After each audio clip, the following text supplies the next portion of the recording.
Welcome back, detectives. Let's dive into another horrible case. The case of Bodhisattva Potter. This is a story about two lovers who met in school and wanted to spend all their free time together, believing their love would last forever. However, they were unaware of how brutally their happiness could be shattered by an unexpected tragedy. Bodhisattva Potter was born in 1991 in Newport Beach, California, to Rick Potter and Scherzer. Bodhisattva also has an older brother named Zen. At the time of Bodhisattva and Zen's birth, both parents were in their 30s, and soon after, the family experienced significant career growth. Scherzer is a psychologist who specializes in working with autistic children. Her husband is a psychotherapist and also provides medical consultation. From a young age, Bodhisattva was very intelligent and kind. She was humble and maintained good relationships with everyone around her. All her teachers recognized her intellectual talent. Bodhisattva was also passionate about sports, especially gymnastics and basketball, and she pursued these hobbies and won several awards for her achievements. She also played the piano and sang. Her parents divorced in 1998. At the time, Bodhisattva was 8 years old and living in Newport Beach with her mother and brother. They moved to Hollandale, California, a small desert town with a population of just 6,000, about 2 hours away from their old home. Hollandale is an isolated community with a strong sense of community, with 2 large lakes that make it feel like an oasis in the desert. The town has about 2,000 homes and a well-developed sports and recreation infrastructure, making it feel like a small resort. Bodhisattva was accepted into the Lewis Center, an academy whose curriculum prepares students for entry into top universities. At this time, Zen moved back in with his father, and Bodhisattva stayed with his mother. Despite the distance, the two brothers often spent weekends and holidays together. Initially, Bodhisattva and her mother rented a house. In 2004, when she was 12 years old, her mother bought a plot of land near a lake to build her dream home. Bodhisattva was actively involved in the design of the new house, but the construction process took longer than expected due to high costs, so they continued to live in the rented house during this time. On Bodhisattva's 13th birthday, she gradually became more mature. She began to seek independence. Her mother recognized this change and allowed her daughter more freedom. Over time, Bodhisattva became interested in Hollywood and dreamed of becoming a film producer. By 2007, she was in high school and began dating Christopher Cody Thompson, her first love. They were a perfect match, sharing many interests in film, psychology, and architecture, and they enjoyed exploring abandoned buildings together. Cody, born in 1989 in Victorville, California, is 2 years older than Bodhisattva. He has 2 older sisters, Sarah and Katie. Cody is a young man passionate about nature and cycling, and he enjoys restoring custom bikes with his father. At the time he met Bodhisattva, Cody had been working as a teaching assistant for 2 years. People generally describe him as friendly and outgoing. Scherzer was surprised to find out that her daughter had a boyfriend. She felt that it was too early for her daughter to start a relationship and was prepared to intervene if necessary. However, as a psychologist, she realized that she needed to accompany her daughter. She understood that her daughter was growing up and that this journey could not be controlled by restrictions alone. Initially, she considered Cody to be a bit rude, which made her feel uncomfortable. However, as they began to communicate, they found common ground. The Scherzer soon realized that her initial judgment about Cody was wrong. He turned out to be a good person. She felt more secure about her daughter's relationship. Cody graduated from high school and began working for the family business, which helped him become financially independent. He was able to support himself and even buy his own car. He has a passion for exploring old buildings, so he scheduled a visit to an old military bunker that had been repurposed and is now open to the public. Initially, the place attracted many adventure lovers. Over time, it became a popular place for teenage parties. However, the place was not safe. The bunker was often used by addicts to do drugs, and people also came here to practice shooting for themselves. Despite these risks, Cody still wanted to visit because of its uniqueness. Many of his friends knew about it but disapproved of his hobby. However, Cody was attracted to the place and liked the feeling of being in a secret location.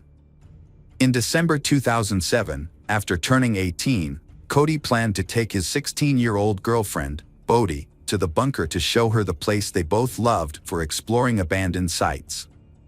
Excited by the idea, Bodhi invited her mother to join them.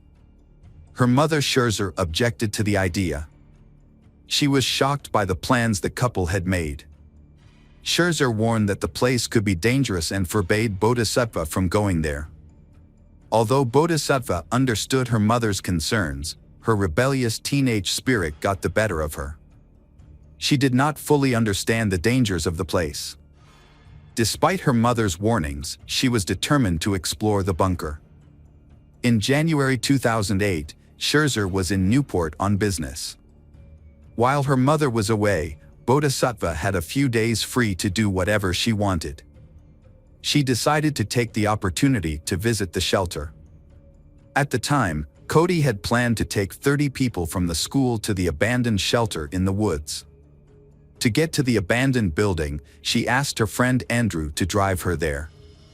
He picked Bodhisattva up from home and drove her there on the evening of Friday, January 4, 2008.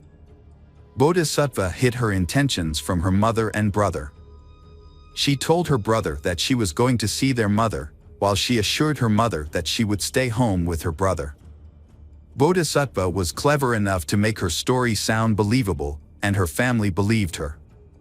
On the evening of January 4th, when she and Andrew arrived at the bunker, several cars were there, including those of Cody and his friends. Everyone was enjoying the music and having a good time. Their group was quite large, making them feel safe. The teens explored the empty bunker and had fun until about 4 a.m. When everyone started to leave, Cody and Bodhisattva decided to stay and sleep overnight in his car under the stars, taking advantage of the time when their mother was not there. Bodhisattva and Cody fell asleep until Cody received a call from one of his friends. The friend had lost his iPad, but Cody found it in the car and promised to return it at their next meeting.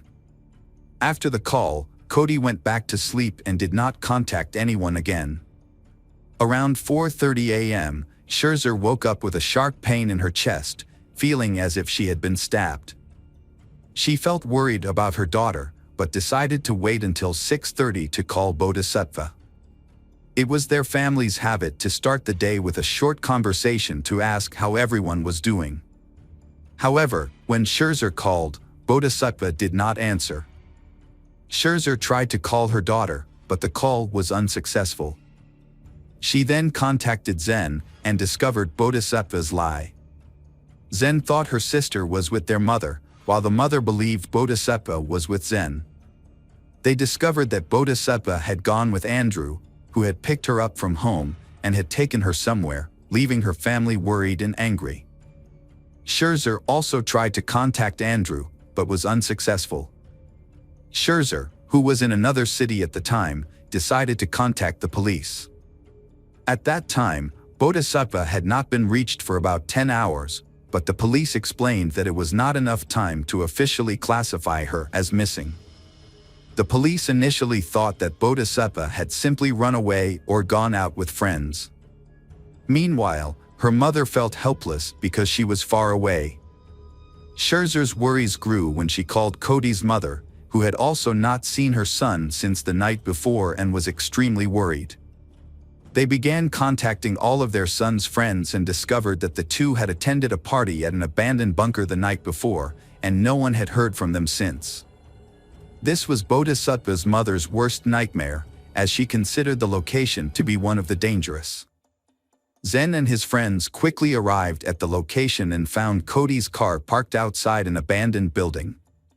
Both the driver's and passenger doors were wide open, which added to their worries as there was no one inside.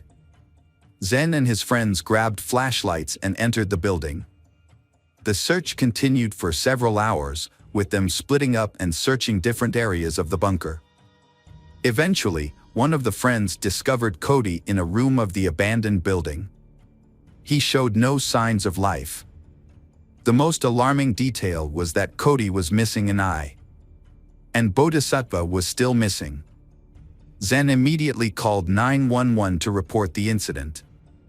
Around 3 p.m. that day, Cody's mother received a call informing her that her son had been shot.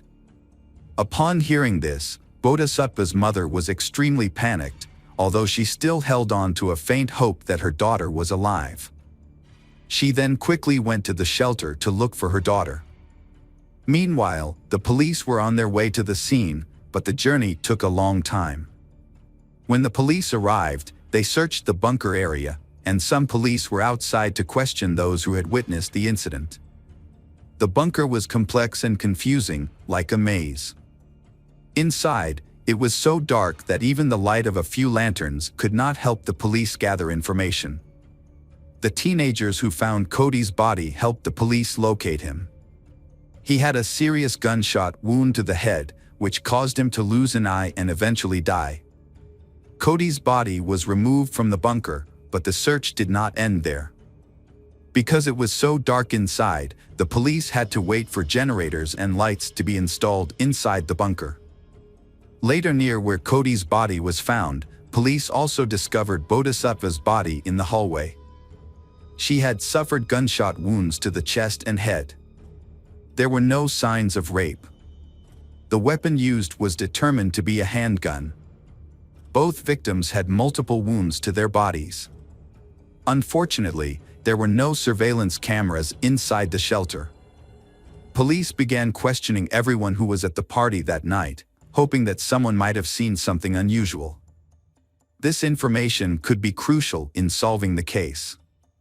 None of the victims' belongings had been stolen, not even the iPad had been left in the car.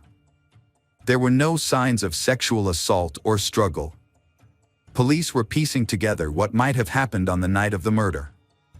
After Cody's final phone call, the attackers forced the young couple out of the car and took them to a dark shelter, where they were shot one by one.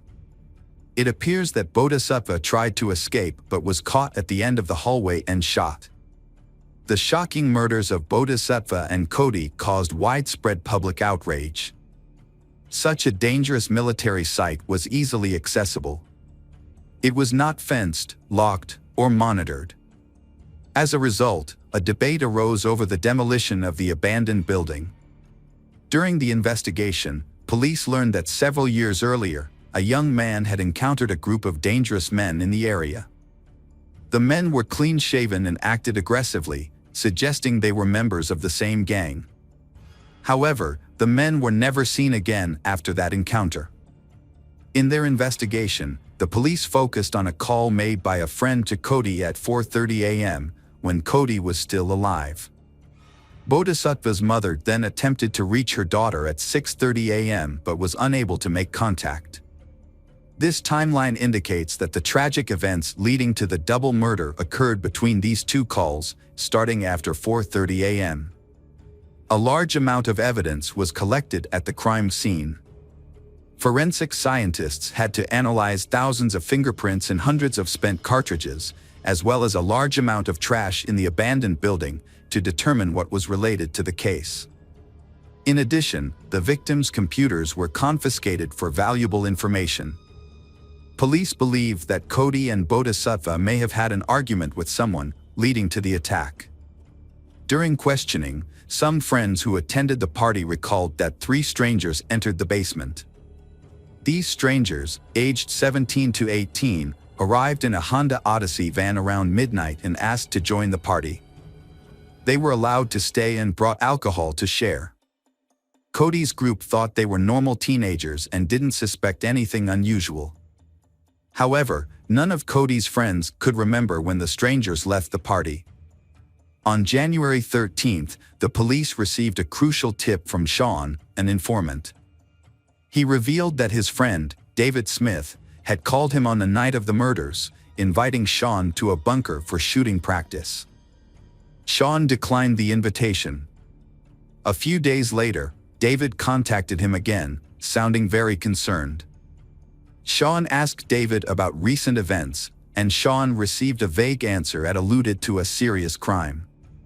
This led Sean to suspect that David might be involved in the double murder at the bunker, so he reported his concerns to the police. Police later interviewed a key witness, who identified David Smith as a 19-year-old from Limestone, about an hour and a half from Holy Dale. On the night of the murder, David and his friends Colin McLaughlin, 18, and Cameron Thompson, 16, had set out for a fun night out that turned deadly. They drove Cameron's mother's SUV into the desert, where they stumbled upon a bunker party. The teens gathered there became their targets, leading to the tragic events that unfolded. In 2007, David, a former high school track and field athlete, lost his athletic scholarship to the University of California, Riverside after a disagreement with the head coach. Unable to pay for college, he was expelled and moved in with his friend Cameron, who then introduced him to Colin. The three quickly became close friends, but their aggressive behavior scared the local residents. The three criminals were arrested on January 17th. But all three denied any involvement in the crime. During a police search of their home, the police found the murder weapon. In addition, blood was found on clothing and shoes, and tests confirmed that the blood belonged to Bodhisattva and Cody, who were murdered. Friends who were present at the bunker that night identified the attackers as strangers who had brought alcohol to the party. All of the teens came from troubled families. Colin's father was a police officer, which gave them access to the weapon used in the murder. Colin, considered the ringleader of the group, had struggled with mental health issues since he was 5 years old.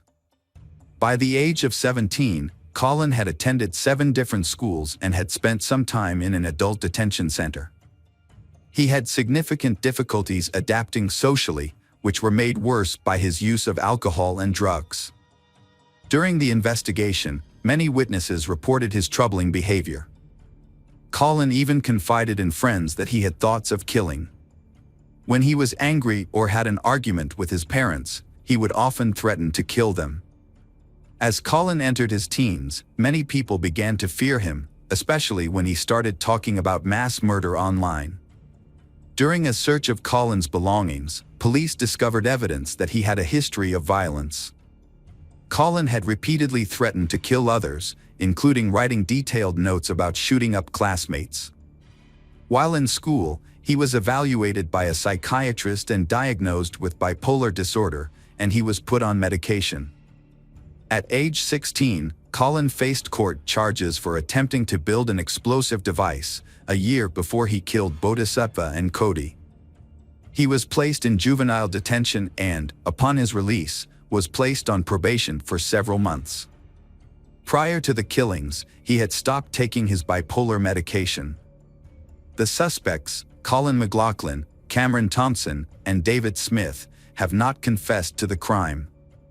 However, during pre-trial hearings, Colin was identified as the primary perpetrator of the murder and was released on $2 million bail. He faces a potential prison sentence of 111 years.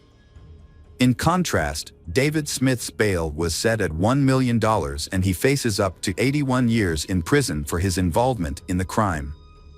In February 2009, the prosecutor's office announced its intention to pursue the death penalty against Colin, while David and Cameron were likely to receive life sentences. The defense argued that Colin, who suffers from bipolar disorder, should receive treatment instead of being detained or executed.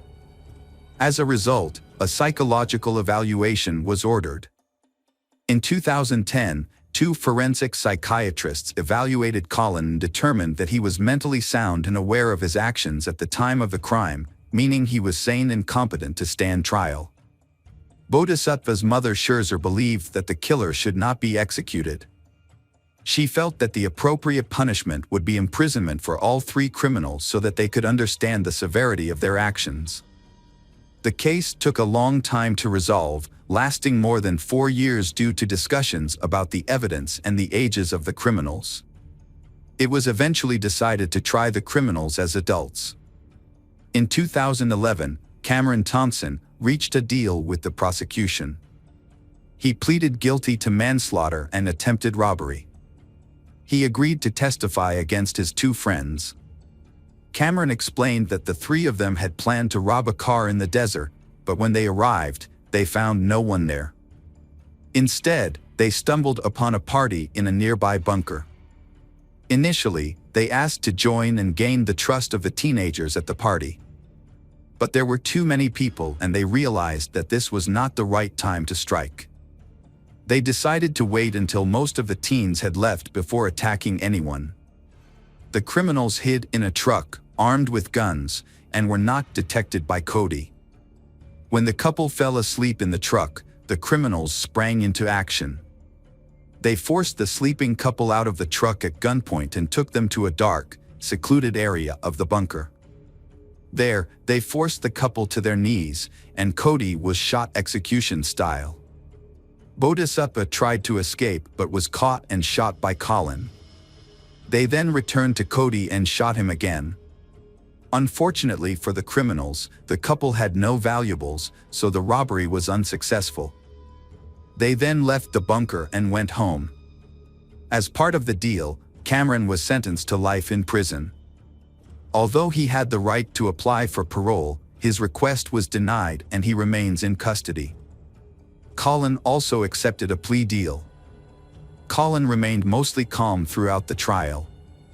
However, there were instances where he laughed, stuck out his tongue, or acted defiantly, suggesting underlying mental health issues. As a result, Colin was sentenced to life without the possibility of parole. In 2016, David Smith, a 3rd defendant, also reached a deal. For his cooperation with police, he was sentenced to 50 years in prison and was eligible for parole after 12 years.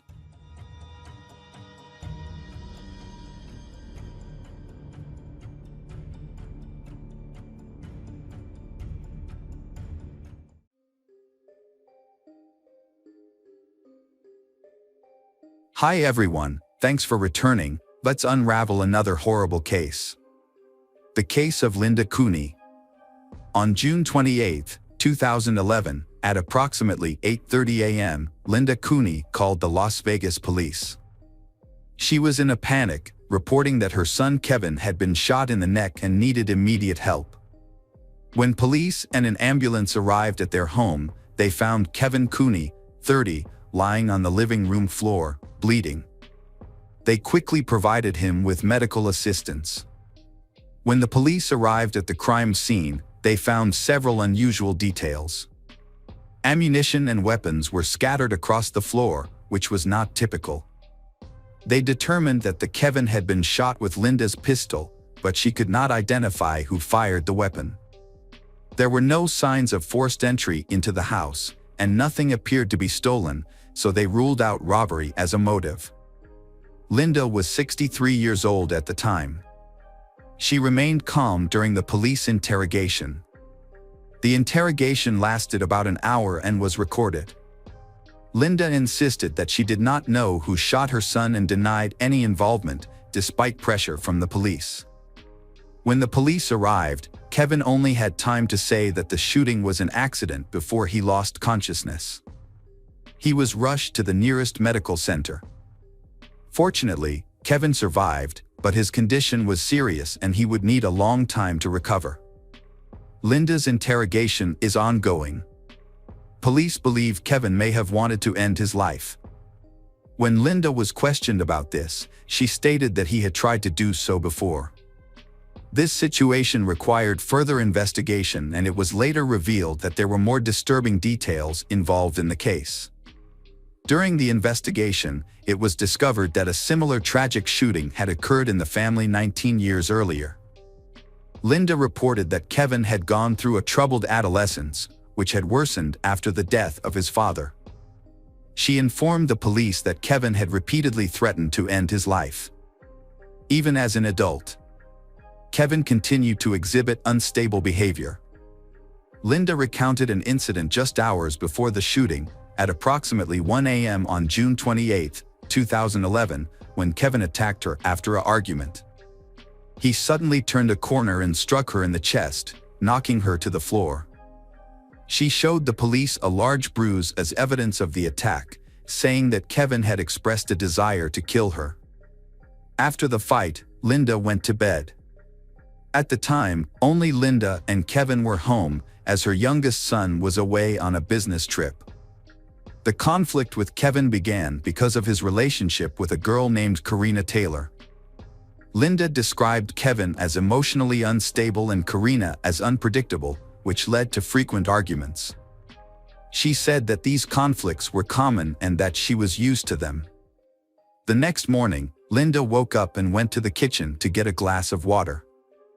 In the living room, she found Kevin lying on the floor with a gunshot wound. He was still alive. However, strangely, Linda said that she did not hear the gunshot. Experienced police sensed deception from the start.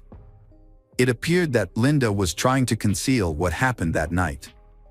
She was careful with her words, while the Kevin was unconscious and there were no other witnesses for the police. So they decided to test the only piece of evidence, a .357 Magnum pistol used in the shooting. They knew the gun belonged to Linda.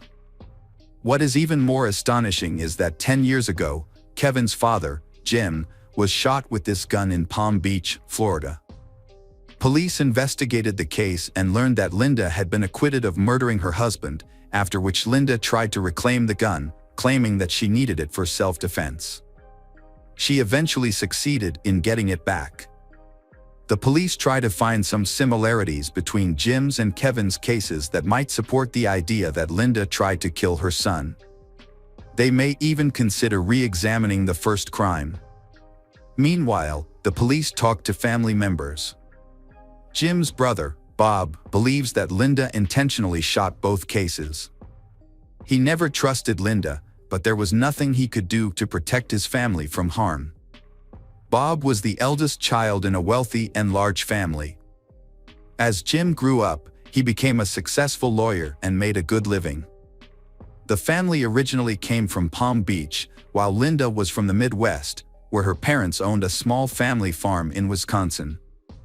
Jim and Linda met at a party, and after a brief encounter, he fell in love with her beautiful brunette. However, Bob is skeptical about Linda. He finds it strange that she works as a secretary at a law firm and is involved in questionable activities. Jim was deeply in love with her, so he ignored his family's objections and married Linda in 1979. Together, they went on to have 2 sons. Linda had 2 children, Kevin, born in 1981, and Christopher, born later. However, their marriage was not a happy one. Linda accused her husband, Jim, of being abusive. Over time, their relationship deteriorated, leading Linda to report Jim to the police for assault. However, she was unable to produce any evidence or testimony to support her claims. There were no obvious signs of abuse, and many people found it hard to believe that someone as respected and decent as Jim could harm his wife. After facing accusations that damaged his reputation, Jim decided to file for divorce. After the divorce, the children continued to live with Linda in Jim's large house, while Jim had to pay child support. However, Linda was still unhappy and tried to get more money out of Jim. Meanwhile, Jim wanted to spend more time with the children, but if he did not pay her in advance, the children would not be home when he visited. According to Bob, each visit cost Jim $500, a large sum at the time. Jim became increasingly frustrated when he realized that Linda was taking advantage of the situation and blackmailing him. Jim, an attorney, chose to follow the law. On February 7, 1992, he visited his children, not with cash as he had done before, but by court order. The court ruled that Linda had to allow the children to communicate with their father. Unfortunately, during this visit, Linda shot him, resulting in his tragic death. Family members believe that she was angry that he refused to provide financial support because she had previously relied on her ex-husband while not working. In a fit of rage, she shot Jim and then called the police to report the incident. When the police arrived, they found Jim lying on his back in a pool of blood. He was holding a kitchen knife in his right hand, and he had died from multiple gunshot wounds. Linda shot her ex-husband at close range but claimed it was self-defense. She stated that Jim attacked her with a knife, leaving her no option but to shoot him. However, police were doubtful because Linda had no injuries at all. There wasn't a single scratch on her body. This led to questions about whether Jim had actually attacked her and what his motive might have been. In the end, Linda's account was not believed, and she was arrested and charged with first-degree murder. The key witness in the case was her son, Kevin Cooney, who witnessed the murder of his father. He was called in to testify. On that tragic day, younger brother, 8-year-old Christopher, was hiding in a closet and couldn't see the events unfold. Kevin, however, was in the bedroom with the door open to the kitchen, where his parents were arguing. He watched through. He looked through the crack in the door. Kevin remembered feeling terrified and anxious. He was frozen in place, unable to move, when he saw what had happened. Kevin reported that before the shooting started, he saw his father holding a shiny object, but he couldn't identify it clearly. He thought it looked like a knife, but it might have also been a key or something similar. After the shooting, when he left the room, he noticed his father no longer had anything in his hand. It was only after the shooting ended that a knife appeared in his father's hand. When the police arrived, they suspected Linda had staged a self-defense scenario by placing the knife in Jim's hand. Linda had a strong motive for this action because her husband's sons would inherit his money upon his death. Her children would benefit from Jim Cooney's life insurance policy, worth $1 million, which, along with his considerable estate, would be passed on to his children. However, the most compelling evidence the police uncovered was not Linda's call to the police, but her phone records. They discovered that before calling 911, she had contacted her lawyer first, possibly to seek legal advice. During the 911 conversation, Linda made several verbal errors, possibly due to confusion. She asked for backup and claimed that her ex-husband was trying to stab her, despite having previously said that she had shot him and that he appeared to be dead. The police were certain that Jim was dead before she called her lawyer, and she only contacted the police afterwards. It is also feared that, before her arrest, Linda had convinced Kevin that the knife had been in his father's possession the entire time. During the trial, Kevin testified that he saw an object in his father's hands. In 1993, 11-year-old Kevin took the stand as a witness. He spoke with a stutter due to fear and held a small toy. Although his testimony was somewhat confusing, it was convincing enough for the jury to quickly acquit Linda Cooney, leading to her release from the courtroom. Clearly, Kevin's testimony played a crucial role in her defense. Afterwards, she gave an interview to numerous media outlets, describing her ex-husband as a typical abuser. She maintained that she was not a murderer but acted in self-defense.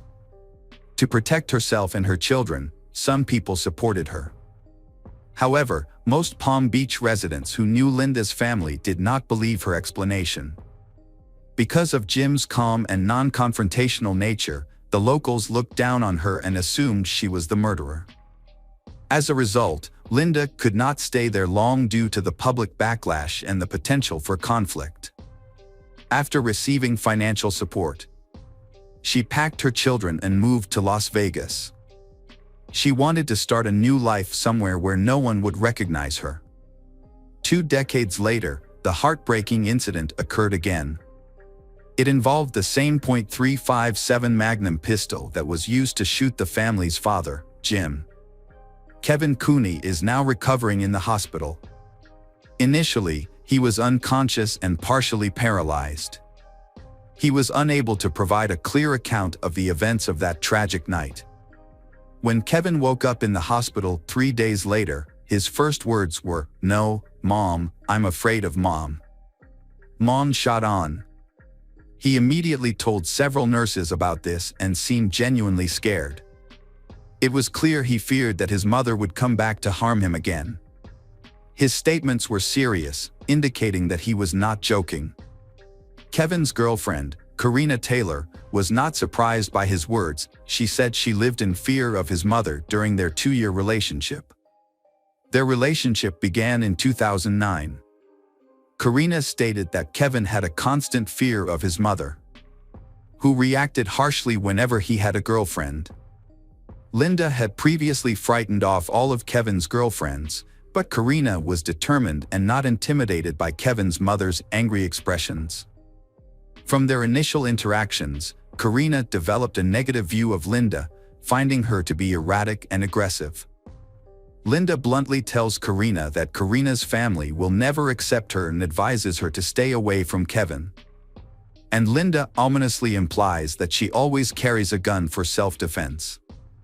This makes Karina realize that it is best not to confront Linda, causing her to secretly meet Kevin out of fear for her safety. Kevin's previous girlfriends share similar concerns.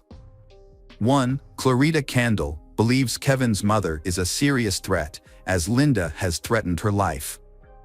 Kevin often finds himself caught in the middle, desperately trying to protect his relationships, which are constantly sabotaged by his mother's behavior. Kevin really wants a future with family and children. But at the age of 30, his mother disapproves of his wishes. One day, his ex-girlfriend Clarita receives an unexpected call from Linda, who has found out her phone number. Linda rudely begins to interrogate Clarita about her life, using vulgar language and accusing her of only being after Kevin's money. This confrontation escalates into a series of unpleasant encounters, where Linda openly insults and threatens Clarita. Although Kevin and Clarita's relationship is short-lived, Clarita constantly feels uncomfortable and believes that Linda is stalking her. Eventually, the stress becomes too much, and she decides to break up with Kevin to find peace. Linda's plan to keep Kevin away from the girls worked for a long time, but it didn't work with Karina Taylor. Kevin and Karina's relationship grew stronger, and he wanted to build a life with her. He decided to leave his mother and move in with Karina, sharing their plans on social media. When Linda found out, she started spreading rumors and even contacted Karina at her work. Kevin wanted to make things right with Linda, and Karina believed he tried to do so the night he was shot. Kevin could not stand his mother's control, so he announced that he was leaving. However, she refused to let him go and used a weapon. She went down from the second floor and shot him in the neck. Police determined that Linda used a .357 caliber gun, the same gun used in Jim's murder. Police discovered that, once again, Linda did not immediately call the police. She waited about 15 minutes before seeking help while Kevin was on the verge of death. Phone records show that she first called her second son, Christopher, who was not nearby. The investigation concluded that Linda was guilty of attempting to murder her son. She was arrested and charged with the crime. On April 8, 2014, Linda went on trial. It had been more than 20 years since she first killed her husband. This time, the trial was held in Las Vegas, where she was charged with attempting to murder Kevin. During the trial, his younger brother Christopher, influenced by his mother, believed that his brother was responsible for the situation. He described Kevin as a very cruel person, often violent at home and often arguing with his mother. During the call, Linda informed Christopher that Kevin had attacked her by hitting her and threatening to kill her. In response, she retrieved a loaded pistol that she kept in the living room for self-defense. She intended to use it to protect herself and stop Kevin, but he took the gun from her. While he was armed, Kevin accidentally shot himself. The defense attempted to present this as an accident, but this was inconsistent with Linda's initial statement, in which she claimed that she did not see who fired the shot, and Kevin also claimed that his mother shot him. During the trial, the prosecution presented testimony from 2 girls, 1 former girlfriend and 1 current girlfriend of Kevin, as well as 4 nurses who had contact with him during his hospital stay. All of them confirmed that Linda shot him. In addition to their statements, there was considerable physical evidence, including fingerprints found on the weapon. For months after the shooting that left Kevin paralyzed, he was able to testify in court, but he altered his original story. He now claimed that there had been an argument between them that night, insisting that he attacked Linda first. The Kevin did not hold Linda responsible for the incident, referring to it as self-defense or an accident. He had expressed similar sentiments when speaking to the police at the hospital. It seemed he was worried about not surviving, so he wanted to ensure his mother wouldn't go to prison after he passed away. Kevin loved his mother deeply and continued to protect her, but this did not alter the reality that there had been reports of arguments and domestic violence coming from their home for several years. Kevin's message, originally seen as a warning to his girlfriend about Linda. It was clear that Linda had total control over her children's relationships. She chose not only who they could date but also who their friends would be. She managed Kevin's mobile phone, preventing him from talking to girls, and did the same with Christopher. The Kevin's and Christopher personal lives were completely controlled. They didn't even have doors on their rooms. Even though they were grown men, they still had to rely on their mother's permission for everything. Since childhood, Linda has said that they owe her their lives for the violent events of 20 years ago. They truly believed that their father intended to harm them, which made them completely submissive to Linda's authority. The trial was ongoing, and its outcome was uncertain. The prosecution argued that the Kevin was trying to escape his mother's oppressive control. When Linda realized she was losing control, she grabbed a gun and attempted to kill Kevin. They presented strong evidence, including a video of the Kevin in a hospital bed, where he claimed his mother shot him. However, Kevin refuted this claim, stating it stemmed from anger. While in court, Kevin appeared to take full responsibility for the incident. He admitted to threatening his mother, breaking down in tears and begging Linda for forgiveness.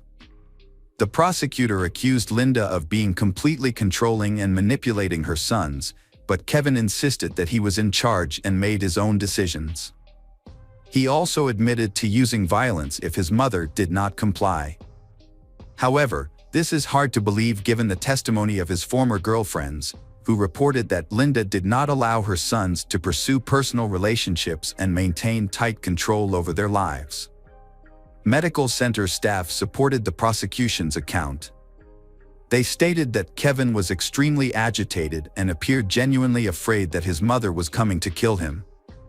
All 4 nurses who examined him there reported that Kevin admitted that his mother had threatened and tried to kill him. Kevin was then called to testify again. The same events from Linda's first trial 20 years ago were repeated, raising suspicions that Kevin might be able to keep his mother out of jail again.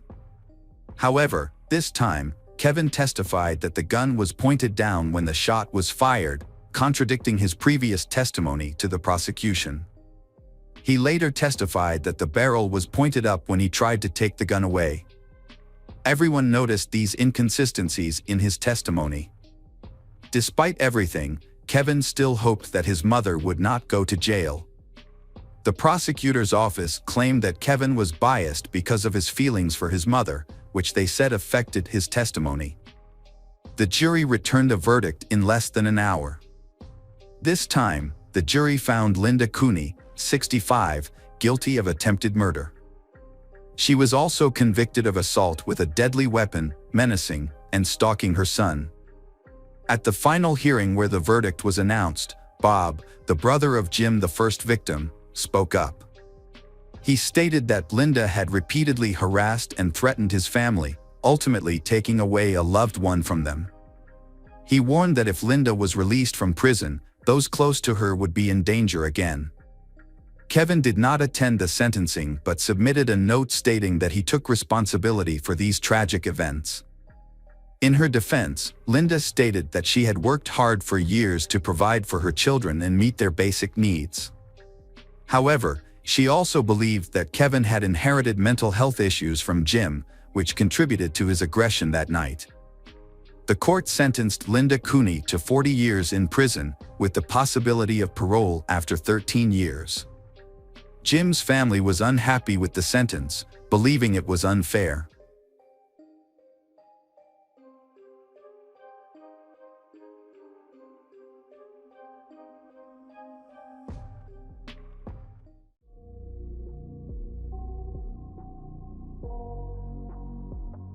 Hey detectives!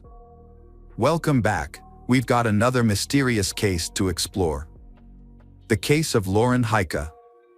Lauren Heike was born on November 20, 1993, in Seattle, Washington, USA, into a wealthy family. Her father owned a plumbing company, and her mother worked in real estate. She was close with her brother, Ryan. She graduated from Silver Daily High School in Washington and then moved to Phoenix, Arizona, to study cosmetology and skin care. She began working at 18 and built a successful career. Her first job was as a customer service representative. In 2015, she became a leading manager at the well-known company Benefit, where she worked for 5 years. Afterward, she worked as a cosmetologist in a beauty salon for 9 months.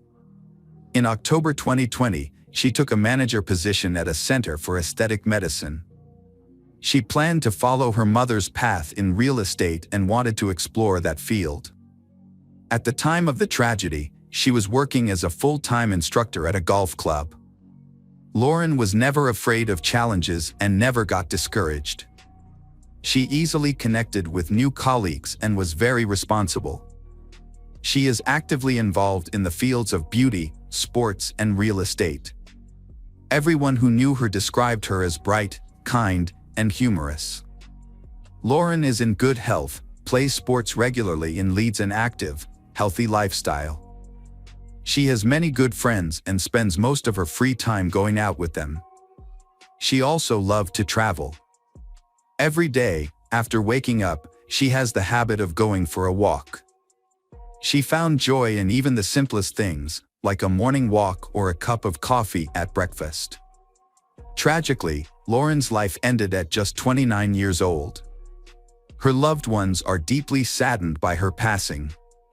On April 28, 2023, she started her day as usual. After waking up, she had coffee, spoke with family and friends on the phone, and prepared for a walk. Her route was that she passed through North Phoenix, near her apartment. As always, she intended to enjoy the fresh air and recharge for the day. This walk in the park is her favorite, as it gives her a path to reflect in quiet space. However, on that day, she didn't return home from her walk. Later, Lauren's colleagues and friends grew concerned when she didn't show up at work. This behavior is unlike her, as she usually lets others know if she is unwell and unable to go to work. She didn't call anyone and she also didn't answer calls or messages from people. Her family also sensed something was wrong when she didn't contact them after the walk. This is unusual and worrying. Unable to reach her, relatives called the police and reported she missing. The police took the statement and went to Lauren's house to investigate. When the officers arrived at her house, she wasn't there. They looked through the windows but saw no one inside. Since she lived alone, there was no one to provide information about her daily routine. After checking the house, the officers found no signs of a break-in or anything suspicious. It seemed as if she had just left and never returned, possibly encountering trouble elsewhere. Lauren could not be reached, so police stepped up their search. They contacted all of her acquaintances, but no one had seen her that day. The search for Lauren began, and it wasn't long before she was found. The next day, April 29th, around 11 a.m., her body was discovered on her favorite walking path, the same one she had visited on the day she went missing. A resident of a nearby apartment complex, who was also her neighbor, out walking their dog, found her body. The dog led its owner to the location. The area was difficult to see clearly. Because of this, no passers-by discovered her body on the day of her death.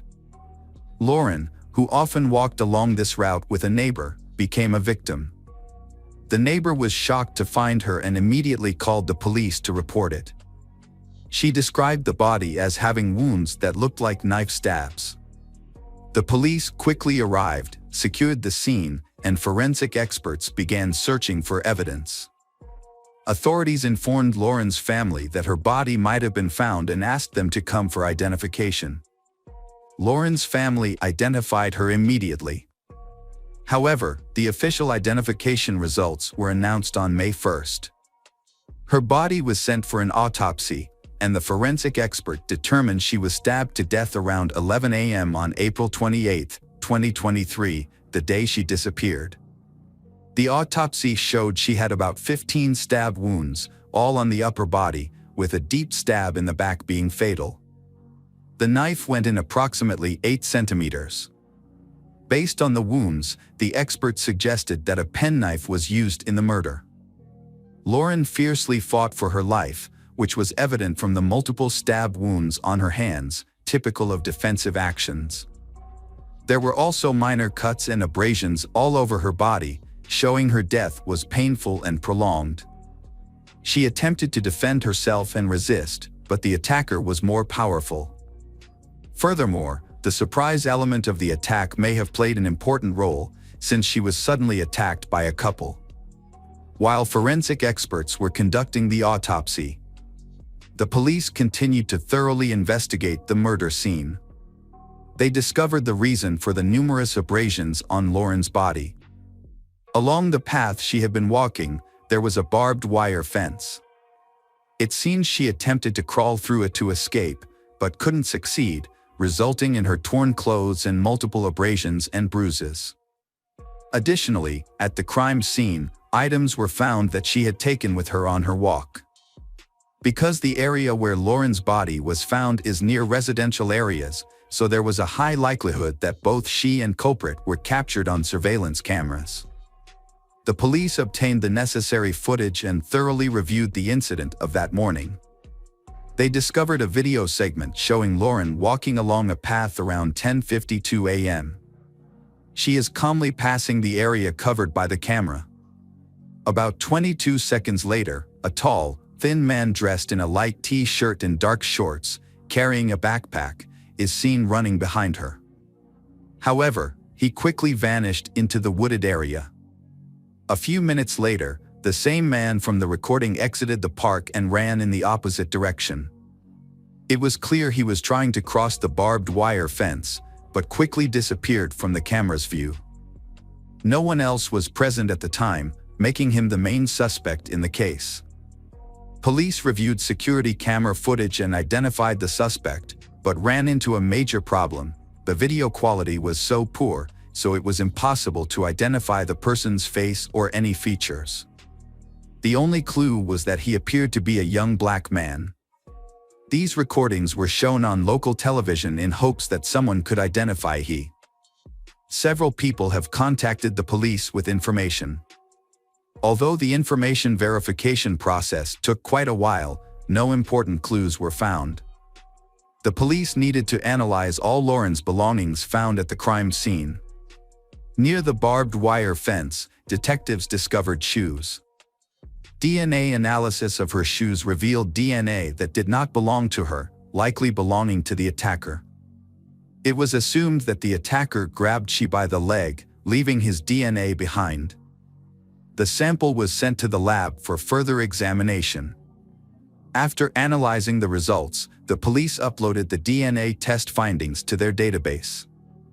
They found a match. The DNA belonged to 22-year-old Zion William Teasley, who had a previous criminal record. He had never held a steady job. A detailed review of his criminal history showed a series of convictions starting in 2020. However, the current charges were the most serious among his offenses. He had been involved in several assaults, burglaries, armed robberies, and minor acts of vandalism. In 2021, the police obtained his confession for the crimes he committed. In exchange, many of his intoxication charges, totaling about 10, were dismissed. He served 16 months in prison and was released in November 2022. The prosecutor's office encouraged him to cooperate with the investigation. Even though his DNA was on Lauren's shoes, that doesn't mean he's the killer. His DNA might have accidentally ended up on Lauren's shoes. This was not enough to arrest and charge. More convincing evidence was needed. Therefore, detectives decided to examine his mobile phone. Officers tracked the location of Zion's mobile phone. The phone records showed it was in the area where Lauren was killed, at about the same time in the morning. Moreover, the route taken by Zion's phone matched exactly with the movements of the person seen on video. Doubts about Zion grew, but this evidence was not enough to convict him. So, the officers canvassed the area, questioning residents of nearby houses. They hoped to find people who knew the suspect and were able to identify him in the camera footage. Several local residents confirmed that the man in the video resembled Zion. Detectives consulted Zion's acquaintances, and they provided useful information. They revealed that he owned a penknife with a blade exactly 8 centimeters long, closely matching the weapon used in the murder. During the investigation, Zion remained placed on probation for a previous assault conviction. Just 5 days after Lauren's murder, he reported to the police department as required. Officers decided to speak with his probation officer. The officer mentioned that Zion appeared nervous during their last meet, as if he was anxious about something. When shown CCTV footage of the suspect, the probation officer said that the person resembled Zion in both physique and appearance and wore similar headphones. However, the officer couldn't be completely certain that the person on camera was the same as the one Zion. Soon after, the police decided to question Zion, the prime suspect. This meeting occurred on May 4th, at his residence in Teasley, located on North Scottsdale Route, just a 5-minute walk from where Lauren was murdered. The police met Zion and asked him to come in for questioning. He agreed and accompanied them to the station, and he was shown CCTV footage of Lauren and suspect. During the interrogation, he became nervous, frequently changed his story. Initially, he claimed he had never seen Lauren. But he later insisted that he was not the person in the CCTV footage and denied any involvement in the murder. Police discovered contradiction in Zion's statement during the first interrogation. He confessed to the attack, but maintained that at the time, he was not aware of his actions. He explained that he had a difficult childhood, growing up in a poor family, where he was bullied. To survive, he resorted to stealing and eventually committed other crimes. The motives for the attack on Lauren, as well as some details, remain unknown and are being kept secret. After the attack, while the investigation was still ongoing, he went on the run and tried to hide his identity. He noticed that the news frequently covered the murder and showed surveillance footage. So, he decided to flee the city. However, he was arrested before he could escape. After Zion's arrest, police found a plane ticket to Detroit in his house, which supported his plan to escape. 6 days after the attack, the police capturing him. If he had fled to another state, it would have been much more challenging to catch and convict him. During their investigation, police uncovered issues with Zion's employment. They contacted the clothing store where he worked, but the manager revealed that he had been fired just days before the murder. The employer noted his aggressive behavior at work and suspected him of involvement in thefts from the store. This suspicion was confirmed by surveillance footage, showing he caught on camera with stolen items from the store. Consequently, he was terminated, although the store did not report him to the police. Zion was charged with first-degree murder on May 4, 2023. The prosecutor identified signs of premeditation in Lauren's murder and noted intentions of fleeing to another state. As a result, bail was set at $1 million, an amount he could not afford, leading to his continued imprisonment. Besides the murder charge, Zion faces accusations of violating terms related to placed on probation. Lauren's family expressed gratitude to Phoenix police for quickly apprehending an individual who posed a major threat to society, preventing further harm. They believe such dangerous individuals should be isolated permanently and have asked for life imprisonment. What do the injuries inflicted on Laura suggest? They show that there was no connection between her and Zion. They weren't acquainted, had no communication, and shared no mutual friends. Thus, Laura was in no way the one who made him aggressive, she just accidentally became the target of this evil person. If Zion is found guilty, he could face the death penalty.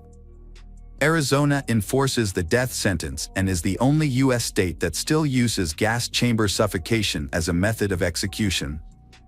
Although this method is legally available in California, Missouri, and Wyoming, their gas chambers have been dismantled. Gas suffocation is considered inhumane because it causes a slow, terrifying, and painful death. The last person executed this way in Arizona was Walter Lagrand in 1999, who was convicted for murdering a bank manager. He suffered convulsions for 18 minutes in the gas chamber.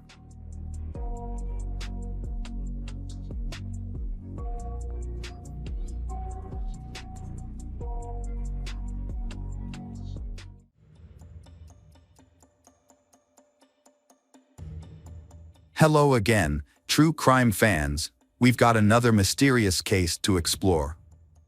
The case of Rebecca Zahal.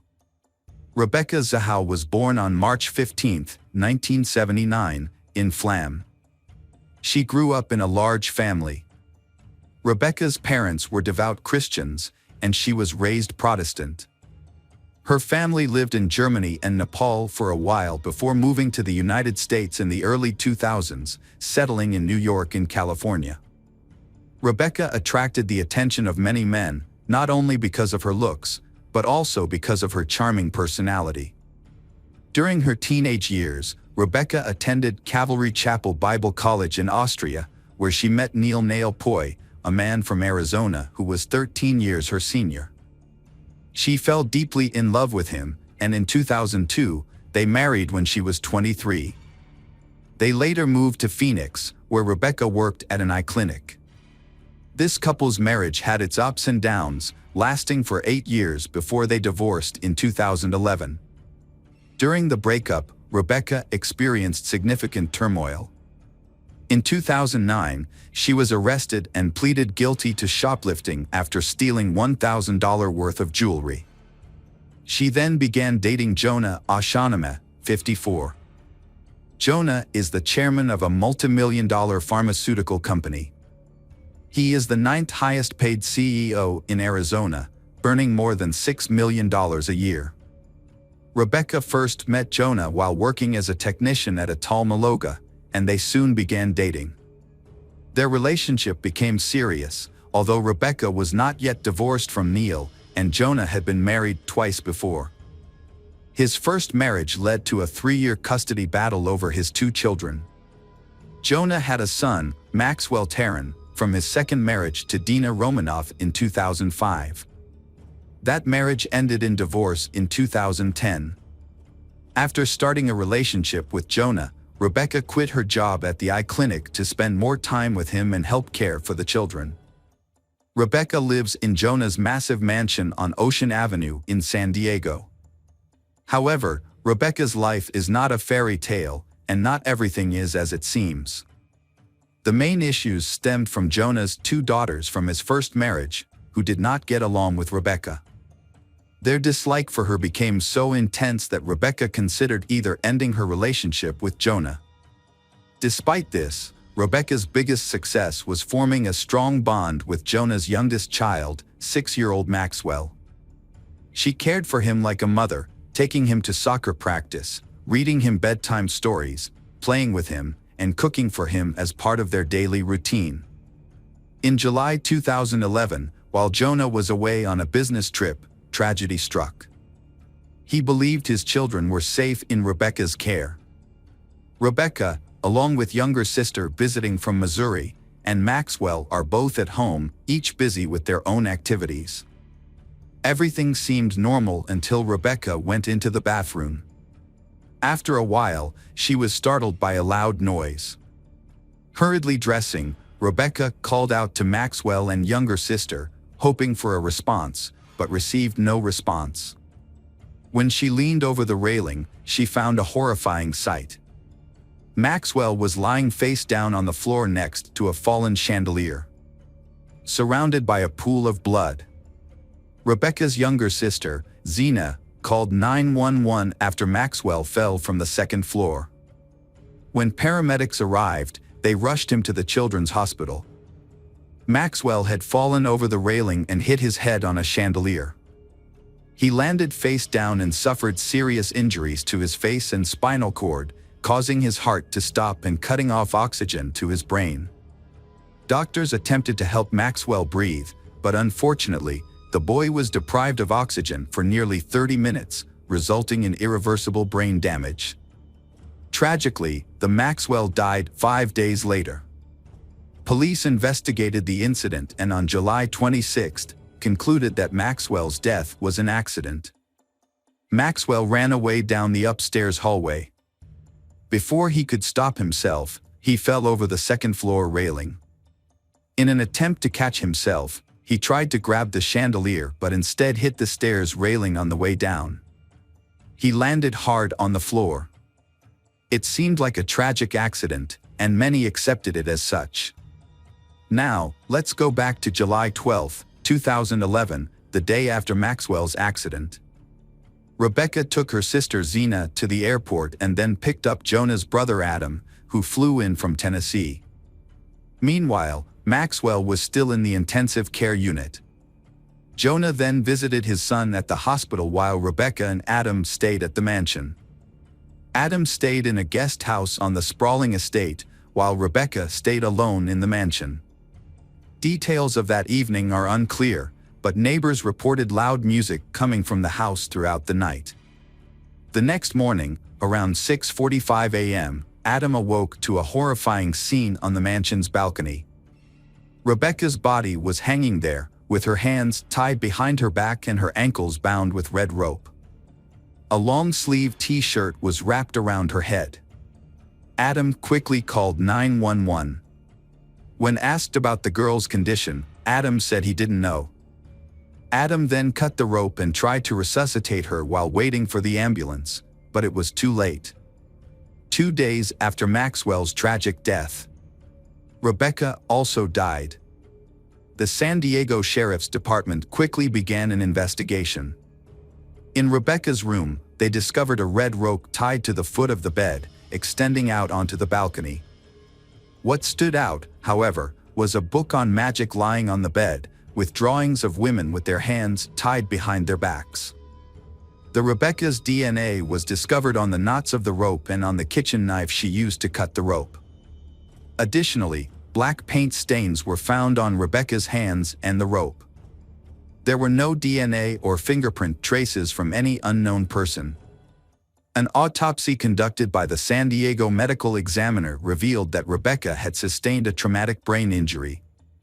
Several months later, on September 2, 2011, the Sheriff's Department officially concluded that Rebecca Zahau had taken her own life out of guilt related to Maxwell's tragic accident that had occurred just 2 days earlier. To back up these claims, police shared detailed findings, including demonstrating how Rebecca was able to tie herself up. According to them, the story begins with a late-night call from Adam, informing Rebecca that Maxwell was in critical condition and might not survive.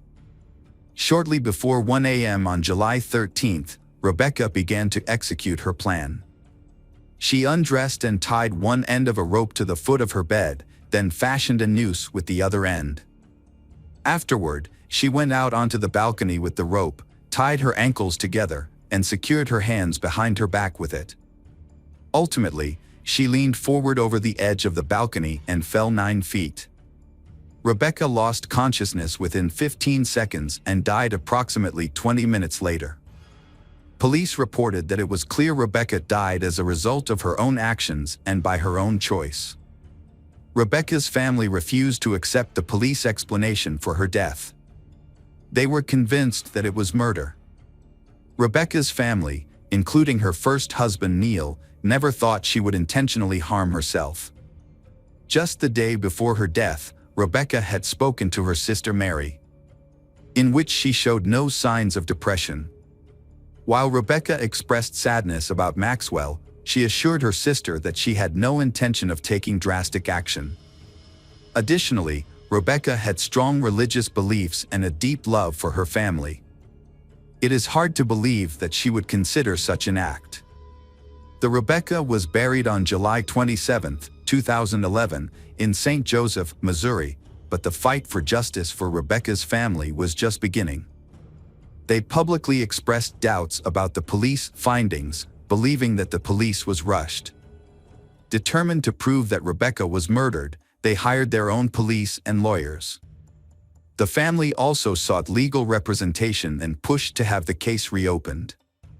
Upon reopening the case, they presented several compelling points. First, forensic evidence suggested that Rebecca may have suffered a head injury, but the medical examiner dismissed this claim without strong justification. Additionally, the police did not obtain information from Adam's mobile phone or review his messages to Rebecca on the night of her death. At the family's request, pathologist Dr. Cyril Wedge conducted a second examination of the body. He concluded that the fractures in Rebecca's throat were indicative of manual strangulation, suggesting that she may not have died by her own hand. During the department's investigation, several pieces of information were uncovered, including evidence that Rebecca had been abused before her death. Rebecca's family identified a prime suspect, Adam Shacknai. In February 2018, Rebecca's relatives filed a $10 million wrongful death lawsuit. Adam was accused of conspiring with Maxwell's mother, Dina, and her twin sister, Nina, to kill Rebecca out of revenge. They blamed Rebecca for Maxwell's accident while he was in her care. It was revealed that shortly after Maxwell's accident, around 11 p.m., Nina called Rebecca to discuss the incident. Rebecca did not answer, and surveillance camera footage showed Dina and Nina at the hospital that night when Rebecca died, leading to the sisters being cleared of any involvement. Rebecca's family's attorney accused Adam of assaulting Rebecca. The attorney also accused Adam of raping Rebecca and strangling her, then orchestrating her death. In response, Adam's defense attorney argued that there was no evidence linking him to Rebecca's death. He pointed out that Rebecca's fingerprints and DNA were found on the knife and rope used. A civil trial then took place in April 2018, lasting a month. During the trial, the jury found Adam liable for Rebecca's death. As a result, he was ordered to pay $5.2 million to Rebecca's family for their pain and suffering. Since this was a civil trial, a unanimous decision was not required. Adam did not face any criminal charges, so he could not be sentenced to prison, even though he was convicted. In December 2018, the San Diego Sheriff's Department confirmed that it would not overturn the original verdicts in the case. Civil verdicts can be appealed, and in February 2019, Adam appealed the civil court decision, arguing that there were procedural errors and misconduct among the jurors. Adam then reached a settlement that dismissed the civil lawsuit and reduced the original $5 million settlement to $2 million. Adam was furious about the settlement, claiming that it had been made without his consent. He criticized the judge for being incompetent in granting the settlement without his or his attorney's input. In response, the judge declaring that the civil lawsuit was now over.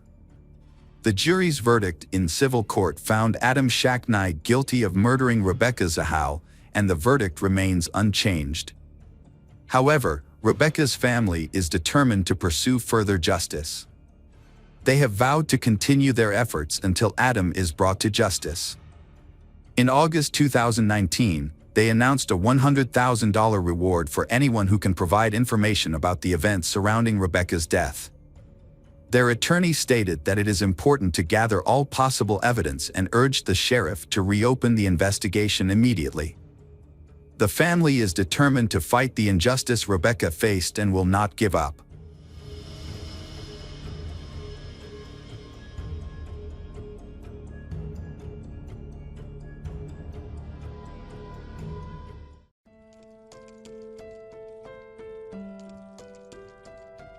Hello, crime enthusiasts, are you ready for another chilling investigation? The case of Zara Alina.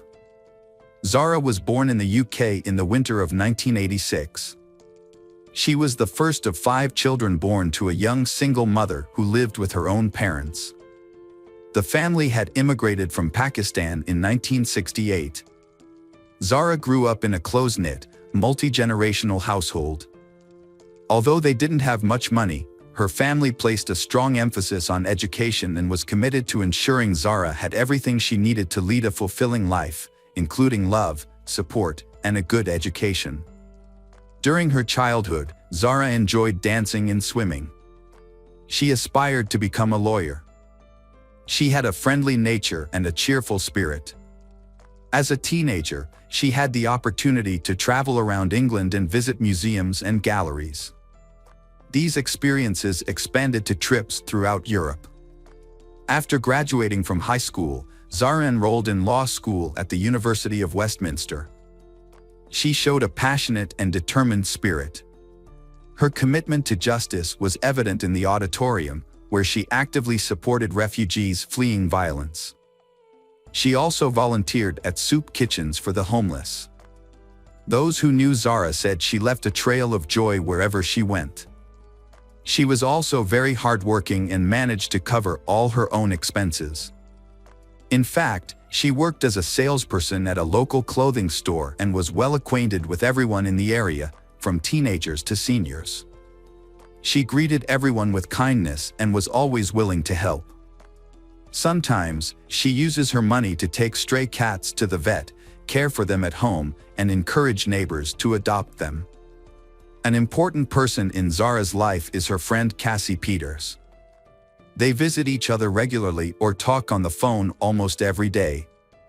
By 2002, after passing her exams and completing her first year, Zara was offered a job at the Crown Prosecution Service.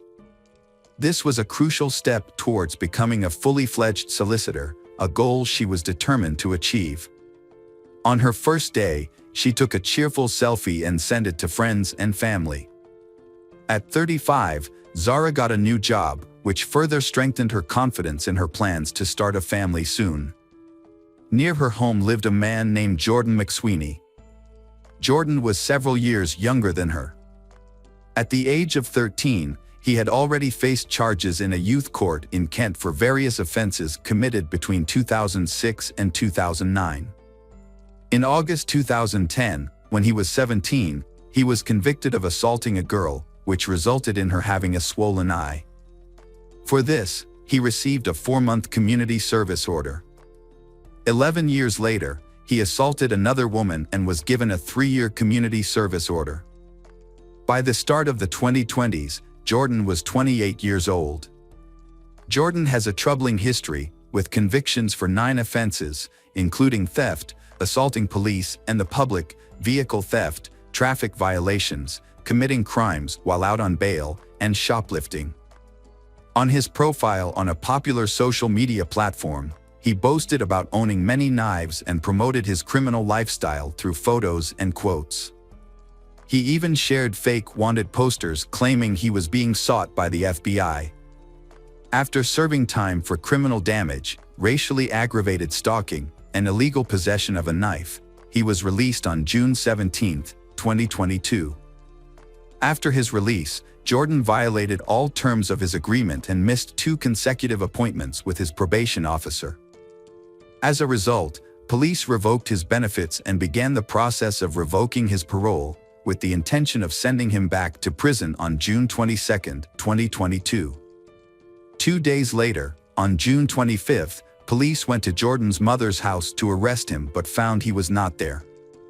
That night, Zara had planned to meet a friend, after speaking to her aunt on the phone and mentioning her plans to go out. Her aunt advised her to stay safe, but Zara reassured herself that she would not be going far from home and felt confident in the safety of the route she was taking, as she was very familiar with the area. Zara then met her friend at a local bar called the Big Spoon in Ilford, a vibrant and diverse area in London's West End, ideal for dinner and conversation. The girls went to the bar before going to another nearby venue. In the bar, Zara only drinks water, not alcohol. By this time, Jordan had had several drinks at other nightclubs. He had a disturbing idea in mind and was determined to carry it out. He planned to find a woman to attack that night. Surveillance footage captured him at the bar entrance, where he was seen hugging women without their consent and trying to kiss them.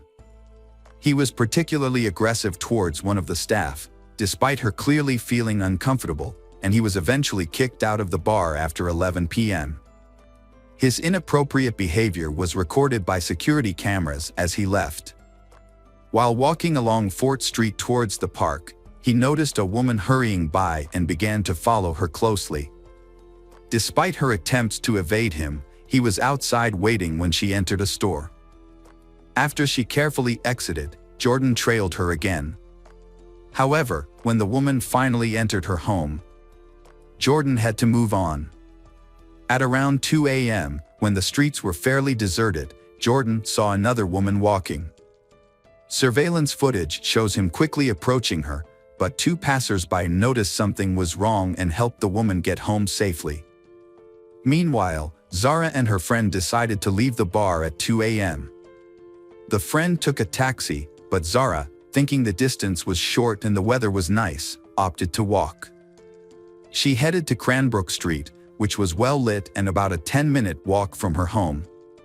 It was then that Jordan spotted her. Jordan followed Zara for approximately 800 meters before seizing her. He approached her from behind, covered her mouth with one hand, and started to strangle her with the other before dragging her into a wooded path. There, he sexually assaulted and violently beat her. Jordan then returned home at around 2:30 a.m. On June 26, 2022, Zara was found on the pavement in Ilford, with her belongings scattered along the pavement. She was brutally beaten, partially stripped of her clothes and lying on the side of the road. A passerby performed CPR until an ambulance arrived, but sadly, Zara died in hospital at 9:58 a.m. on Sunday. During this time, Jordan was captured on the park's security camera. Police visited Zara's grandmother to ask her to identify her granddaughter in the bar's security camera footage. After she confirmed it was Zara, police explained to her what had happened. Later, the police conducted a thorough investigation in the area where Zara was found, collecting surveillance camera footage to track the movements of her attacker. This investigation, along with bloody fingerprints found near the scene, led them to identify Jordan as the suspect.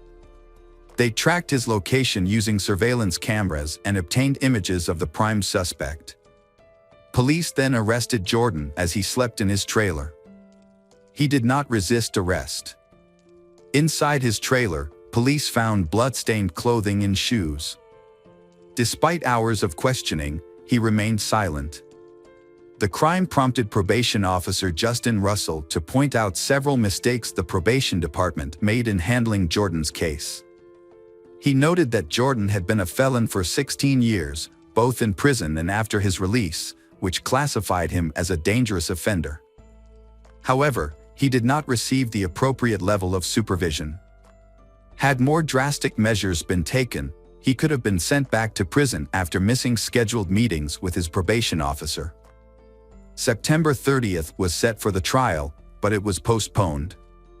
Zara's family then held a vigil in her memory, along the route she was supposed to take home, symbolizing her unfinished journey.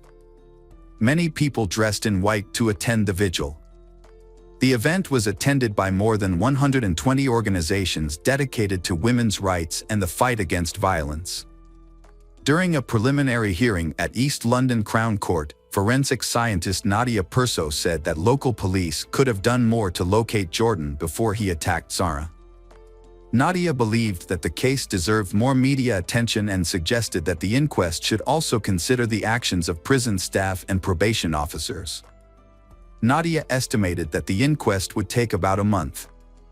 On November 16, 2022, Jordan did not attend the hearing, despite being told he needed to attend via video link. However, he later pleaded guilty. Prosecutor Oliver Glasgow described him as unfit for bail, a view supported by Judge Chima Grove. Sentencing was adjourned until December 14, 2022. Jordan McSweeney was sentenced to 33 years in prison for the murder of Zara Alina. Jordan and his representatives appealed the verdict, but the sentence was upheld at 33 years.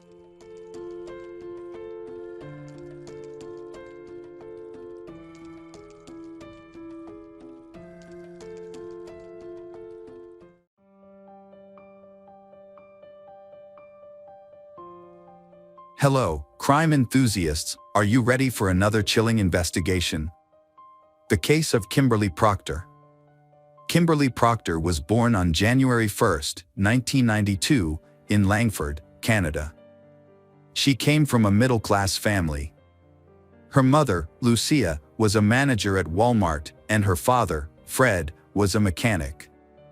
Kimberly was known for her kind and loving nature, especially towards animals. She had several pets at home, including lizards, rabbits, mice, but her greatest love was for cats. Unfortunately, her fondness for cats led to years of bullying at school, where she often wore small cat ears, and this harassment continued for a long time. According to her mother, Kimberly faced bullying for most of her life. Kimberly's situation became more difficult when she was diagnosed with an anxiety disorder, which made her more vulnerable to teasing. She began having panic attacks at school. As a result, her parents chose to enroll Kimberly in a different school. This school catered to young people with a variety of problems, including some who had been expelled from other schools for misbehavior. One of her classmates was Cruz Elwood, a boy who faced many challenges. Cruz lived with his mother. His father had been in prison since 2001 after being sentenced to 15 years for abusing and murdering a young girl. Cruz later admitted that he knew about his father's actions but did not want to talk about it. Despite his young age, Cruz was involved in drugs and had a history of stealing money from mailboxes. People who knew him described him as very intelligent. Another troubled student at the school was Cameron Moffat, a friend of Cruz's who was diagnosed with PTSD after being abused when he was 4 years old. Cameron had a difficult relationship with his parents, and neither medication nor counseling seemed to help. He often resisted treatment and began self-harming to cope with his anxiety. His aggressive behavior was evident both at home and at school, where he sometimes carried a knife. Cruz and Cameron met in the 5th grade and quickly became best friends. They did everything together, from skipping school to smoking marijuana. They also loved playing the computer game Warcraft and occasionally visited adult websites. Although their behavior at school was unpredictable, they were not seen as a serious threat. In February 2008, Cruz wrote a blog post about warning signs of a serial killer, listing common traits like cruelty to animals, a fascination with fire, parental abandonment, and a strong interest in violence. He pointed out that he fulfilled all 14 of the criteria he mentioned. By 2009, Kimberly had joined Cruz and Cameron's group, and they began to do everything together. When they weren't hanging out outside, they spent hours texting and chatting. During this time, Kimberly started dating Zach, who was friends with Cruz and Cameron.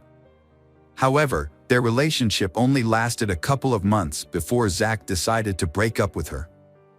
This breakup upset Kimberly deeply, and she turned to her friends for support, spending long hours chatting online. During one of these conversations, Cameron revealed to Kimberly that he had feelings for her and thought she was beautiful. Kimberly appreciated the compliment but was only interested in Cruz, with whom she had grown closer after her breakup with Zach. Kimberly and Cruz began sharing their most private thoughts online, including secrets they had never revealed to anyone else.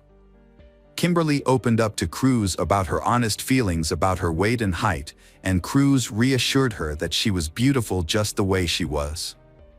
However, Cruz and Cameron's lives began to take a dark and sinister turn. They began drinking blood and bodily fluids to see how they would feel. Cameron's friends said that he would sometimes lash out at his family and yell at his mother, while Cruz became increasingly aggressive toward his mother and defied any restrictions placed on him.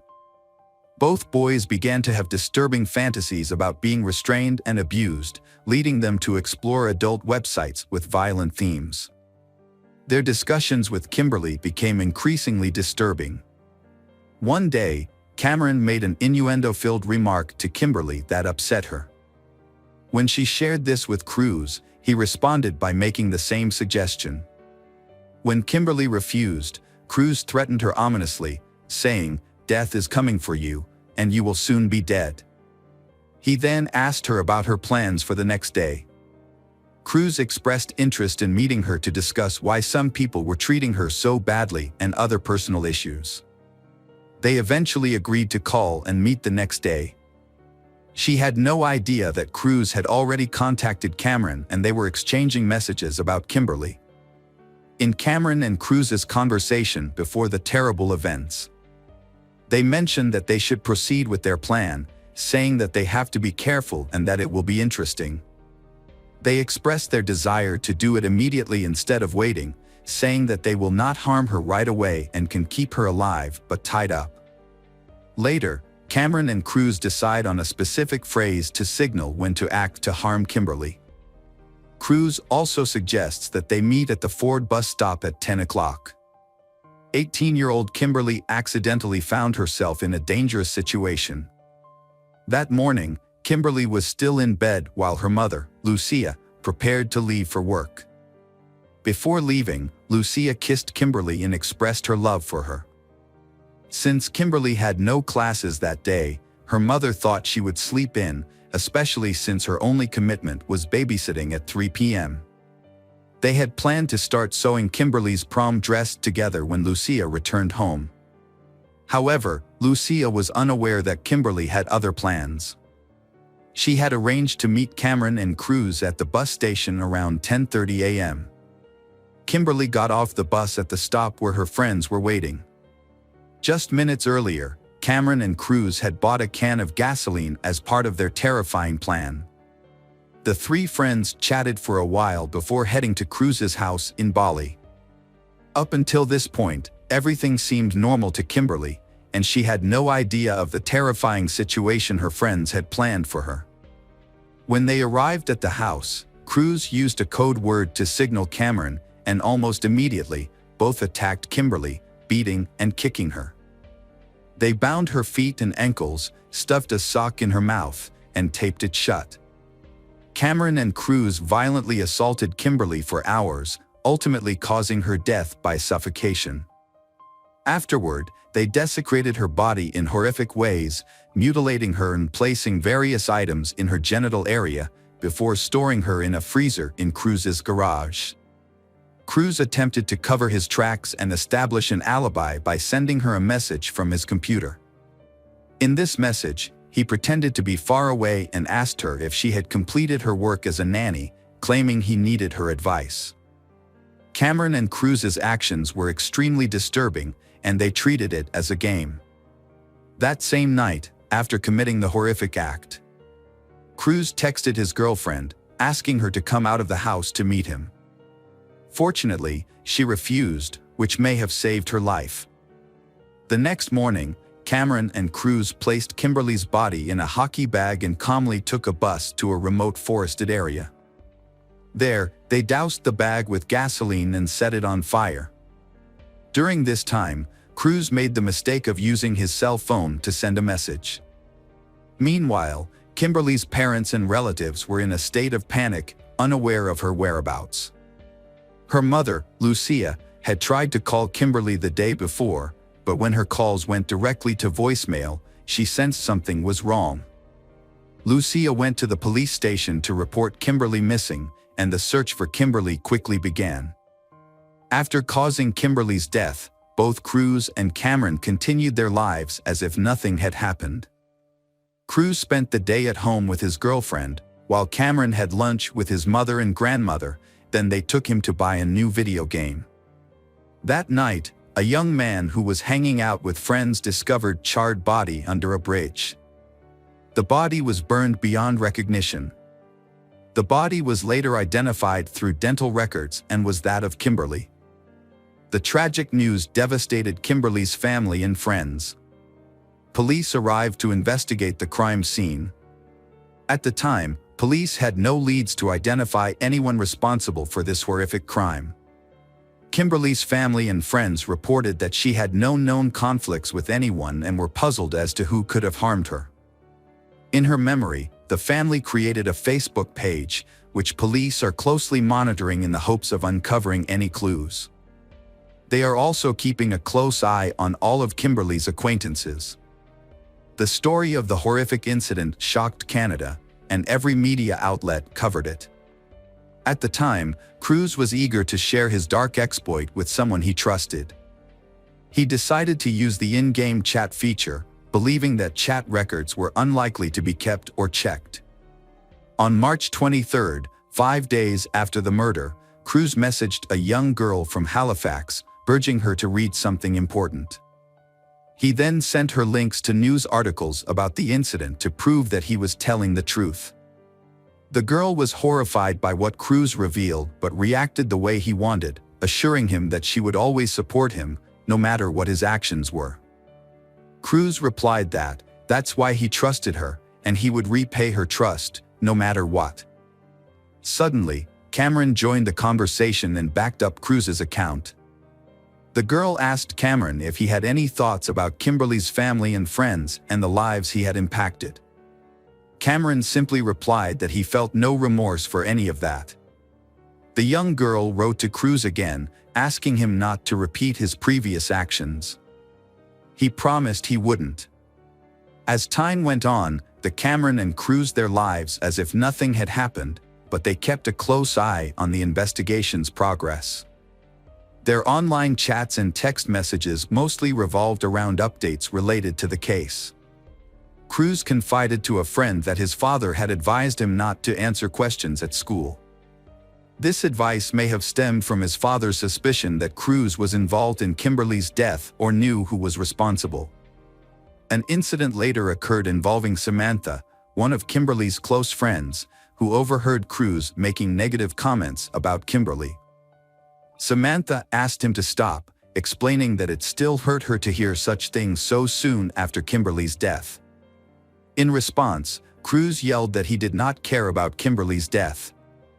Another student even reported hearing Cruz say that he was glad Kimberly was dead because he did not like her.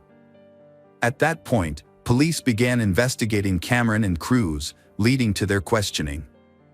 Both admitted to seeing Kimberly on the morning she went missing, but said they didn't spend much time with her because she had to go to school. Police began monitoring Cameron and Cruz's online activities. Police obtained a warrant to install wiretaps in their home and both were placed under close surveillance. Their cell phones were also tapped and investigations into their devices were conducted. Disturbing evidence was discovered, including text messages exchanged between them in online chats.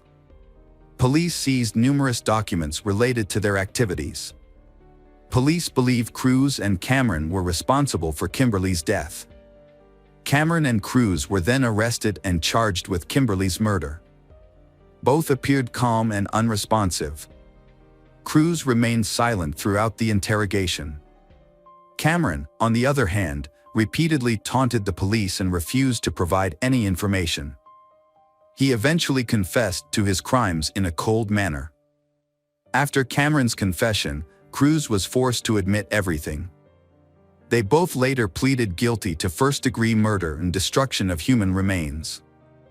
A year after the events of 2011, Cameron and Cruz appeared at their trial, appearing calm and talking animatedly to each other about the questions they were being questioned about. Throughout the hearing, they remained calm and unflinching. A psychological evaluation found that Cruz displayed characteristics of a rapist that were rare for his age and was at high risk of committing violent acts again. He was also diagnosed with clinical psychopathy. The psychiatrist indicated that Cruz would require intensive and prolonged supervision for at least the next 10 years. Cameron had a high rate of reoffending and serious mental health issues. During the hearing, the judge needed to decide whether to try both young men as adults and transfer them to an adult prison or to treat them as juveniles. It's important to note that the defense requested they be tried as adults, believing this would provide the boys with better educational and rehabilitation opportunities. Only Kimberly's parents were focused on seeking the death penalty for the Cameron and Cruz. However, Canada does not have a death penalty. If the young men are tried as adults, they would face life imprisonment, with the possibility of parole after serving 25 years. If Cruz and Cameron had been tried as juveniles, the maximum sentence they would have faced would have been 6 years, along with 4 years of community service. Cameron Moffat and Cruz Wellwood were then sentenced to life in prison, with the possibility of appealing for bail after only 10 years. Kimberly's family has expressed their anger at the lenient sentence. Kimberly's father, Fred, expressed concern that Cameron and Cruz might continue their harmful behavior and that this was unacceptable. Fred pointed out that both had confessed to their actions but showed no remorse, which he believed justified their lifelong detention. Meanwhile, Pacific High School, which Kimberly and the two killers attended, has established a protocol for dealing with threats of violence. The protocol would allow police, schools, and social services to exchange information about students who might pose a threat in order to prevent tragic consequences. When asked why they had treated Kimberly's body that way, Cruz mentioned that for him, it was about finding the satisfaction he craved. And he felt a sense of power in taking someone's life. He shared that his life until then had felt empty and pointless, and this act gave him a sense of fulfillment. Cruz's first petition for parole was set for June 2019 but was postponed to August. The psychological evaluation conducted at that time was nearly identical to the initial assessment, indicating that Cruz was still completely unfit for parole. Consequently, the specialist did not recommend granting him release in 2020. His appeal was denied once more, meaning Cruz will have to wait until 2025 for another chance at parole. Sometimes people get a second chance, but this case should not have been given a second chance. It was clear that there was a deliberate intention to commit a terrible act. Individuals like Cameron and Cruz acted out their darkest fantasies without remorse.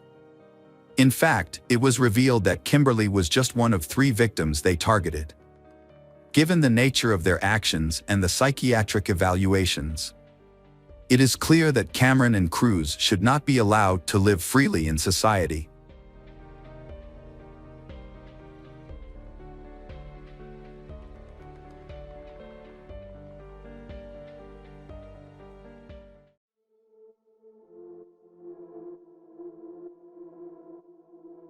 Hello again, true crime fans. We've got another mysterious case to explore. The case of Hannah Payne.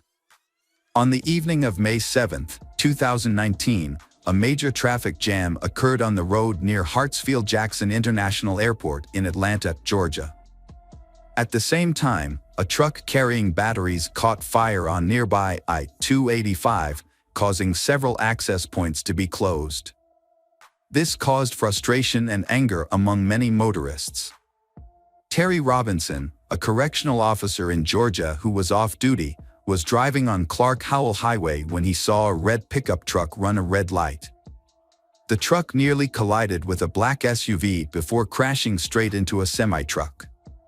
The semi-truck driver, Stanley Kimball, managed to escape his cab without injury, as did the SUV driver, Hannah Payne, who was unhurt and pulled over to the side of the road. Terry and 21-year-old Hannah both called 911 to report the accident. After the crash, Kenneth's pickup truck began to smoke from a fuel leak, and he initially appeared uninjured. He got out of the truck and walked around it, presumably trying to assess the damage. After waiting 20 minutes without seeing the police arrive, Terry became concerned about Kenneth's actions. Despite the significant damage to his truck, Kenneth was able to start it and drive away from the scene. Terry then asked Hannah to take a photo of Kenneth's truck's license plate. Hannah Payne, the young driver of the SUV, quickly got behind the wheel and pursued Kenneth. While driving, she called 911 again to report that the man involved in the accident might be drunk. She mentioned her intention to catch up with him to take a picture of his license plate. The police urged her to stop the chase and put her safety first, but Hannah was determined to follow him. She caught up with Kenneth and gave the police his car details. Despite this, she continued the chase, telling the police that she could not let a drunk driver cause another accident and refused to return to the scene of the original accident. Hannah then parked her SUV on the street at the intersection of Forest Peak and Road, about a mile from the accident site. After stopping the car, Hannah got out and walked toward Kenneth's pickup truck. She approached the driver's side door while recording their conversation on her phone. During their argument, her phone fell to the ground. In a moment of extreme tension, Hannah pulled out her registered handgun and shot Kenneth. She then picked up the phone and called 911 again, claiming that Kenneth pulled the trigger while she was holding the gun. She asked the police to come quickly. Police Ritchie of the Clayton County Sheriff's Department arrived on the scene and heard bystanders shouting that a woman next to an SUV had just shot a man during an argument. Hannah's black shirt was torn, and she changed into a pink hoodie while waiting for police. She quickly handed her gun to the police while they attempted to pull Kenneth out of the car and administer first aid. Hannah began talking to witnesses to their fight, hoping they would stay and tell police that Kenneth had attacked her and opened fire. Kenneth was rushed to hospital by ambulance, but sadly he could not be saved. Meanwhile, Hannah was placed in the back seat of a police car. Police then began investigating the incident on the busy rush hour road. Many witnesses saw what happened from different angles, and they provided the police with the information they needed. Hannah was quick to share her account of how the shot was fired. Hannah had been working in property management since graduating high school. Her job involved leasing properties, showing them to potential tenants, and collecting rent. In this role, she frequently met with strangers, sometimes in vacant buildings, and often handled large amounts of cash. This was her rationale for carrying a gun.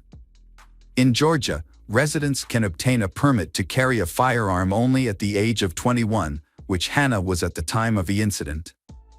Kenneth was 62 years old when he was killed. The truck he was driving belonged to his father.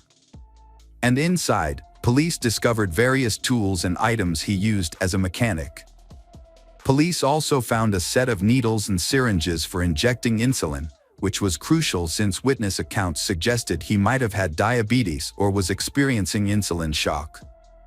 The Clayton County Medical Examiner could not determine Kenneth's blood sugar level at the time of the accident because it naturally decreases after death. However, key witness Terry Robinson, who worked at a state medical facility, told the police that Kenneth was acting like a diabetic. Terry did not think Kenneth was drunk, but was convinced that Kenneth was diabetic and needed urgent medical attention. Kenneth's wife, Christine, later supported this diagnosis, saying she believed he had suffered an acute diabetic attack and may have been trying to drive himself to Southern Regional Medical Center when the accident occurred. She asserted that her husband would not have simply left the scene and was actually trying to get to the hospital. A few hours after the incident, Hannah spoke with police from Clayton County. She recounted the accident on Clark Hole Highway that led her to chase the suspect. Hannah explained that she had approached Kenneth to persuade him to go back to the scene of the accident, following the instructions from the 911 dispatcher. When he crossed into oncoming traffic to turn right, she saw a chance to make him stop. Hannah mentioned that she walked towards him while holding her cell phone, telling him she was currently on the line with police. At that moment, her phone fell to the ground. He then grabbed her shirt and ripped it off. Kenneth said he had something for her, which scared Hannah. In response, she pulled out a gun and threatened him. This made the situation worse, and at one point Kenneth tried to knock the gun out of her hand, leading to a struggle. Hannah reported that the gun moved, sometimes pointing the barrel at her and sometimes at Kenneth. Then, a shot was fired. Hannah told the police that she did not remember whether she had her finger on the trigger during the struggle and continued to insist that it was Kenneth who fired the shot. The gun had a double safety feature. First, the user needed to squeeze the handle to activate a switch on top of the weapon, and only then could they put their finger on the trigger to fire. Hannah mentioned that she didn't put her finger on the trigger because she was aware of how the safety worked. She believes that during the struggle, the gun may have spun, allowing anyone to release the safety catch and pull the trigger. Tiana McKenney, a witness, was driving a coworker home at the time. They saw Hannah's SUV. After noticing that the SUV had cut off Kenneth's pickup truck in the opposite lane, leading to a heated argument, she called 911. Tiana's account contradicts Hannah's story. She said that Hannah cut off Kenneth's truck, then Hannah got out of her SUV, pulled out a gun, and threatened him. Tiana wasn't the only one who noticed Hannah was the attacker. Cameron Williams captured a short video of the confrontation between Hannah and Kenneth. The video shows Hannah holding the gun, walking away from her car, and then bending down to the ground. Cameron thought that Hannah was bending down to pick up her dropped phone at that moment. Clayton County Police documented her injuries. After questioning her, they discovered scratches on the back of Hannah's neck where she said Kenneth grabbed her and pulled her forward. There was also a red, swollen area on her right wrist where Kenneth allegedly grabbed her. Hannah also mentioned a bruise on her lip, and her hand also appeared to be injured. While waiting for the police at the station, Hannah nervously bit her fingernails, claiming that they had broken during the struggle. When the police searched the car, they found several items that could support Hannah's claim that Kenneth had reached for a weapon inside. Among the clutter in the car, they found a flashlight and, most notably, a knife. However, only Hannah accused Kenneth of trying to get something to harm her, raising doubts about the reliability of her testimony. As a result, an arrest warrant was issued for Hannah Payne, which includes charges of murder, aggravated assault, and false imprisonment for Hannah stopping Kenneth's truck and pointing a gun at it. She also faces a charge of possession of a weapon during the commission of a crime, which could result in a life sentence with an additional 10 years in prison. Hannah's attorney, Matt Tucker, described Hannah as a good and responsible citizen. He argued that she pulled the gun to protect her life. Furthermore, he said that the state intentionally altered 911 recordings from the incident to remove portions of the audio that could support Hannah's testimony. Hannah was eventually granted bail and placed under house arrest, where she wore an ankle monitor and had a curfew of 9 p.m. Her release on bail upset the Kenneth family and many others who believed her actions were racially motivated. The case received widespread media coverage because it involved a white woman who shot a black man and was granted bail twice. Hannah's family later gave an interview, criticizing how the media portrayed her as someone very different from who she truly is. Hannah's parents expressed their condolences to the family of the Kenneth, while emphasizing that Hannah is a kind person who treats everyone equally, without regard for race or other differences. Hannah's trial was postponed first to 2020 and then to 2021. Even after 3 years, the trial has yet to take place. Kenneth's brother, Keith, contacted an organization that addresses issues of racism, seeking support. In his letter, he described Hannah as a cold-blooded criminal who refused to provide timely medical help to his brother, leading to his death. The accusation quickly went viral on social media. By spring 2022, Hannah remained under house arrest, and her trial date had not been established. During this time, The NAACP released a statement expressing deep concern about the slow progress of the case and urged for a quick resolution. A trial date was eventually scheduled for later that year. But the case experienced an unusual delay when defense attorney Matt Tucker did not show up in court. The judge remarked that this was not the first time she had issues with this lawyer, so she canceled the hearing and announced her intention to file a complaint against him with the Bar Association. Matt Tucker later informed the court that he was unable to attend the hearing due to having suffered a stroke and being hospitalized.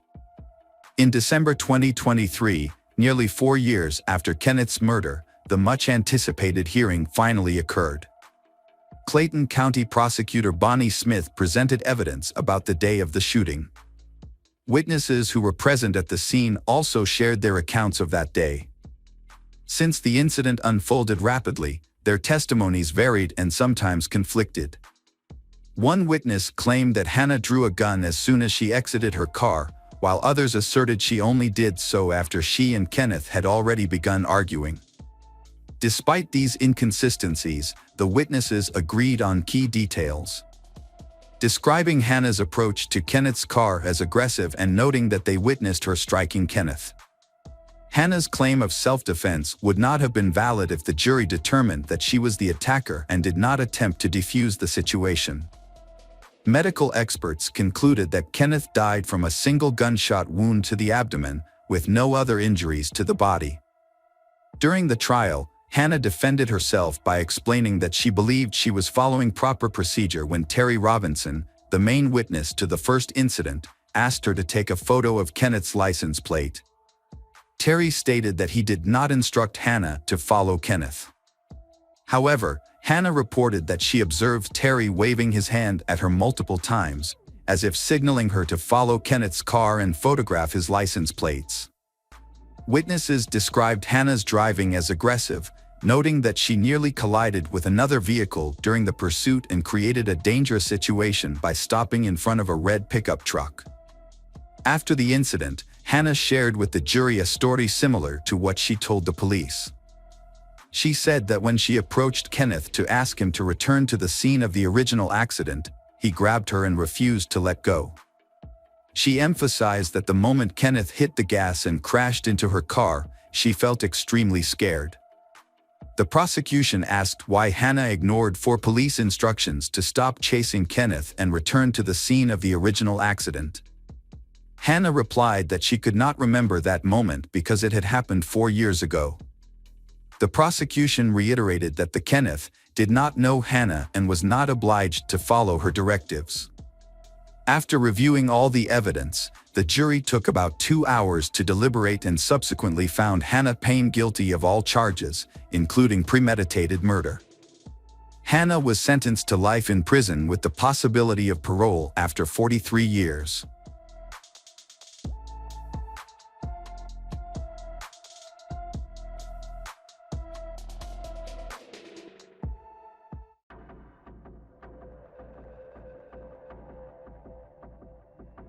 This man was convicted of slaughtering 7 individuals, including his own children.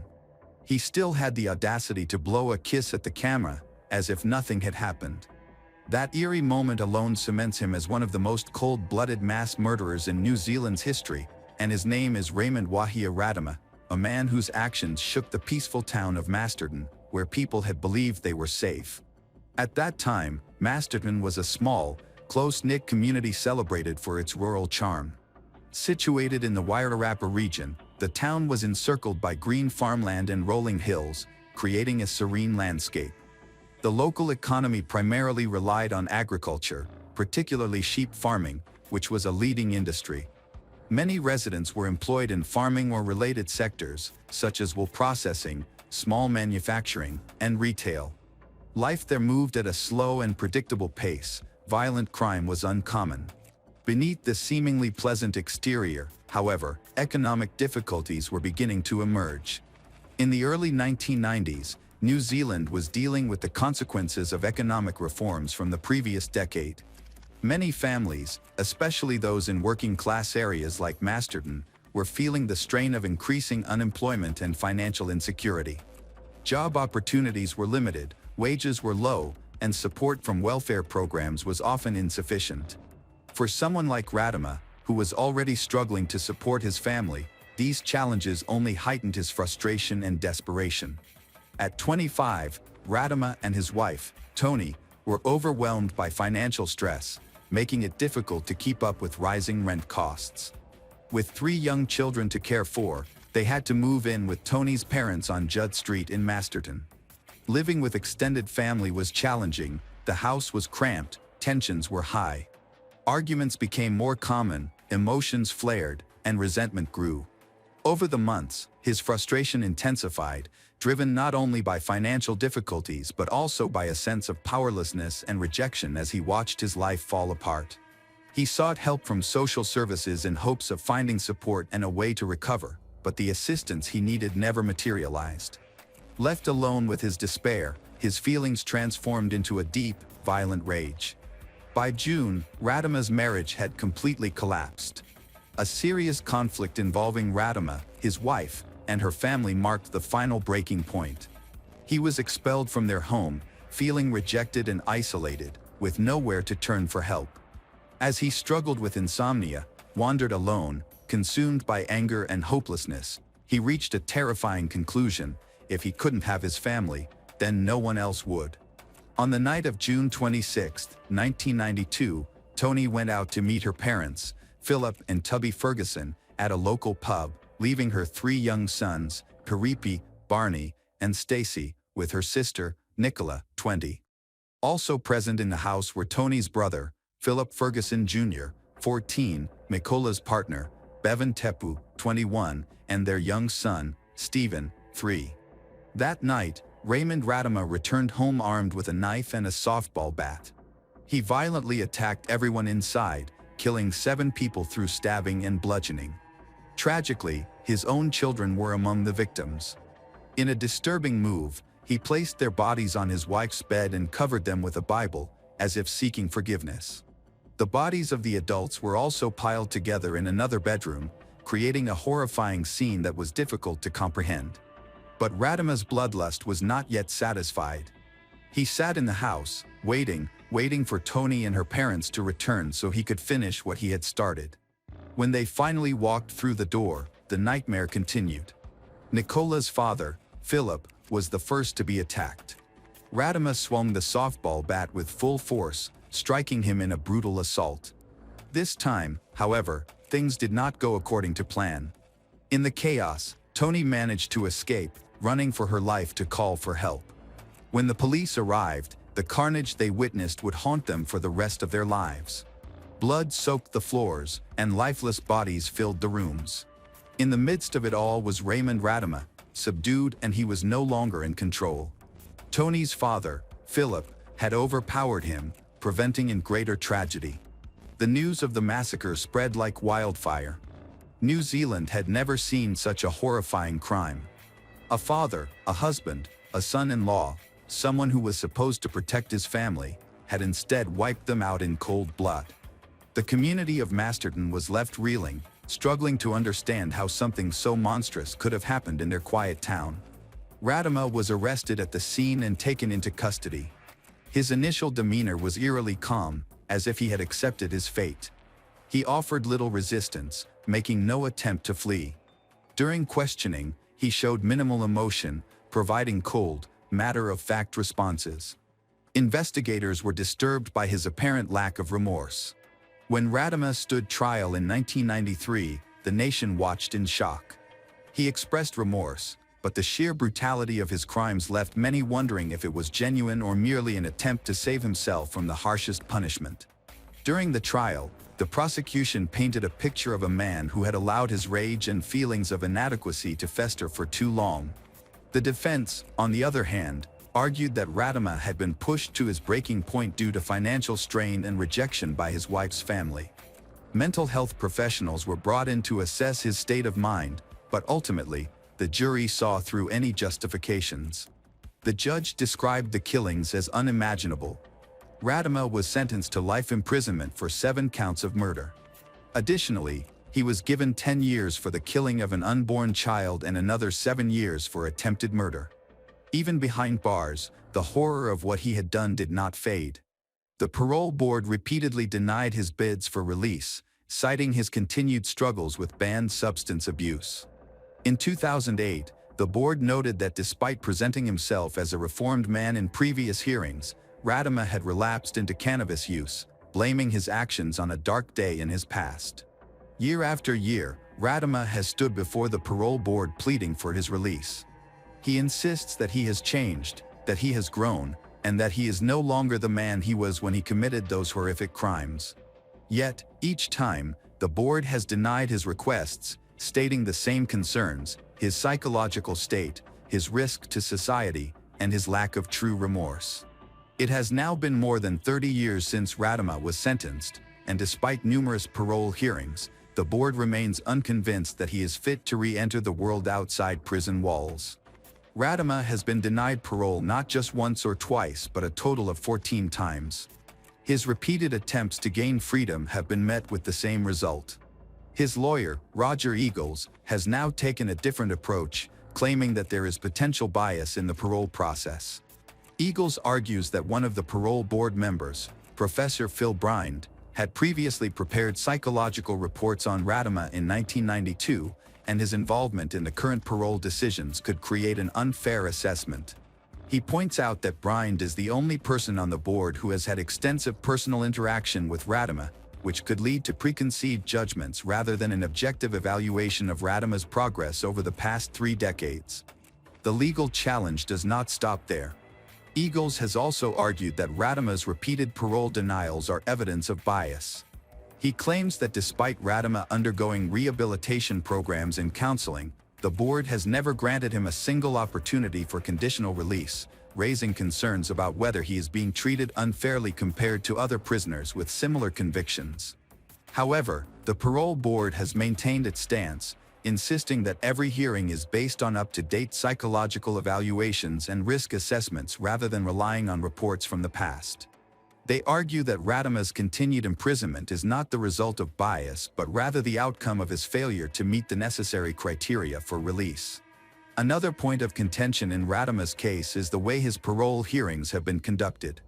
Eagles has argued that previous hearings have gone off track, with the board focusing too much on questioning Radama about his motivations for the crimes and the impact on his victims. He claims that the discussions have shifted from evaluating whether Radama is fit for release to revisiting his past, which should not be the central focus of the hearings. Eagles contends that while it is understandable for the board to consider the severity of Radama's crimes, parole decisions should be based on his rehabilitation and risk factors in the present, rather than continuously re-examining the past. In 2021, it was revealed that Radama had begun a relationship with a woman who had suffered childhood trauma.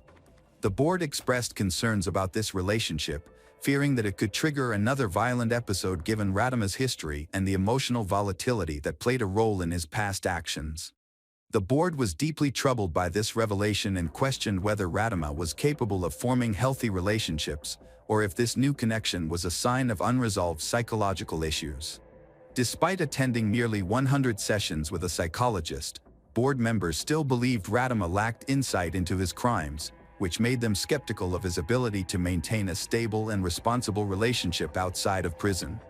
The concern was not just about Radama himself, but also about the potential harm that could come to his partner if he were released without proper safeguards in place. During one of his parole hearings, Radama made a statement that only reinforced the board's concerns. He claimed that he had loved his children and believed he was putting them in a better place by taking their lives.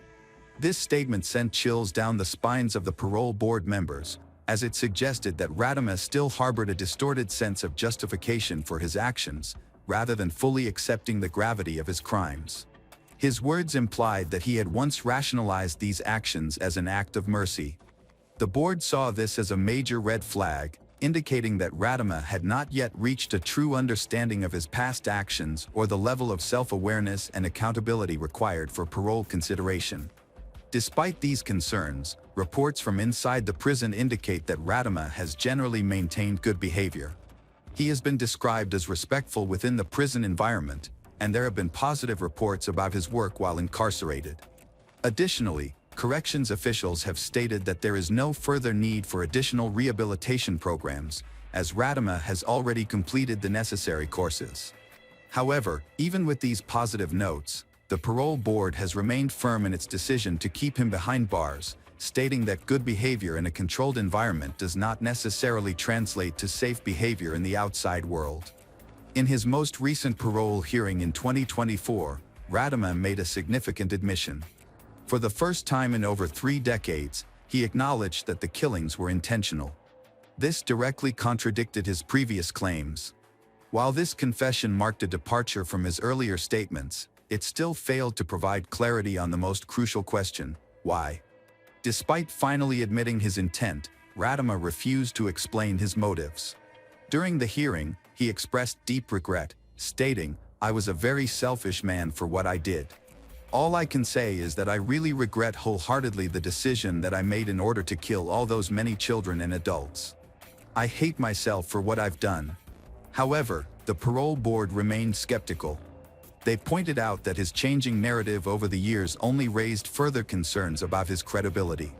Given his history of inconsistent explanations, the board questioned whether this newfound admission was genuine or simply another attempt to manipulate the system in his favor.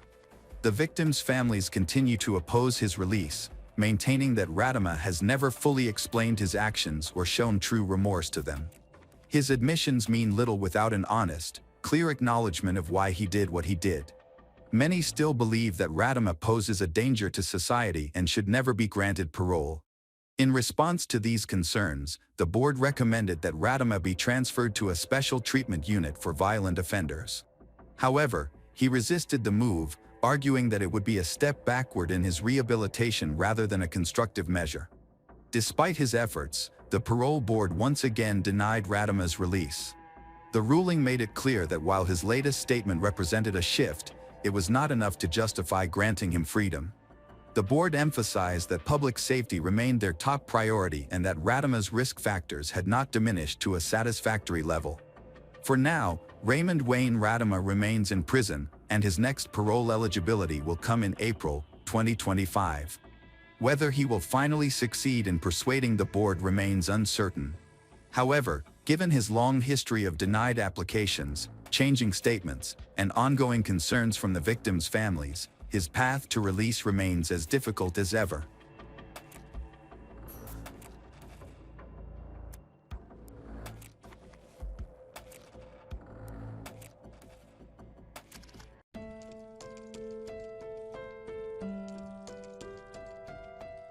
Lisa Marie McIntosh Neufel was born on May 20th, 1971 in Reynoldsburg, Franklin County, Ohio, USA.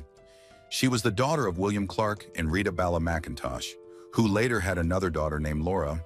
Growing up in a small, loving family, Lisa was known for her kindness and willingness to share her smile with others.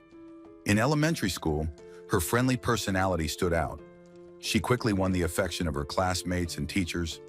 During high school, she became known for her sharp sense of humor. Therefore, it was no surprise when she chose to pursue a career in social work after graduating. In the mid-90s, Lisa began her career and met Nicholas. They discovered they shared many common interests, especially their strong family values shaped by Nicholas's upbringing. His character and maturity quickly captured Lisa's heart, and they soon got married. Their love for children made Lisa's first pregnancy an incredibly joyful moment in her life. In 1999, they welcomed their first daughter, Megan. While Nicholas worked hard at his construction business, Lisa dedicated herself to caring for Megan. Despite their busy lives, they always made time for outdoor walks, especially by the nearby lakes. Over the years, camping became a cherished family tradition that Lisa loved. The following year, Lisa chose to return to her career. She received a great opportunity to join the Department of Social Services team for children and families in Cuyahoga County. Meanwhile, the relationship between Lisa and Nicholas worsened, leading to their divorce in 2003. Despite this, they worked to maintain friendly relations for the sake of their daughter. During this period, Lisa developed a strong desire to support children without families, became a foster mother. Soon after, both children and teenagers waiting for their cases to be resolved began to stay temporarily in the home of Lisa and her daughter. Megan. At 34, Lisa felt she was fulfilling her purpose and was truly happy. In 2005, Lisa's life changed when she met Kevin Knofel.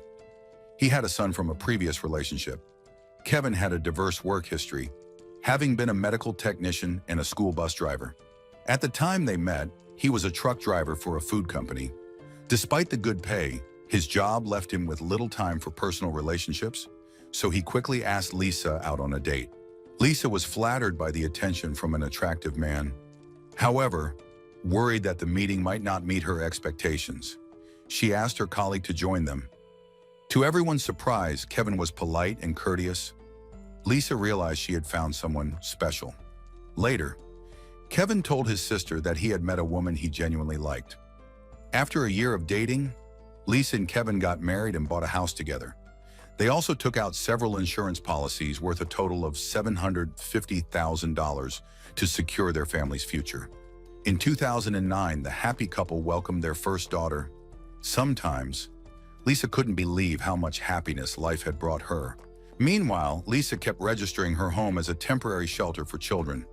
In July 2011, she became the guardian of a teenager named Sabrina Zunick, whose story deeply affected Lisa.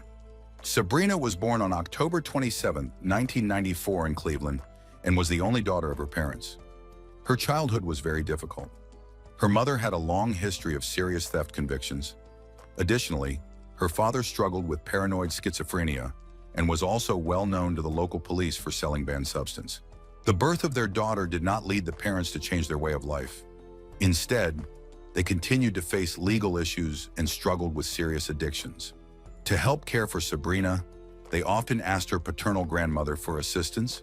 In February 1996, when Sabrina was just 2 years old, her father was arrested again for violence against his wife.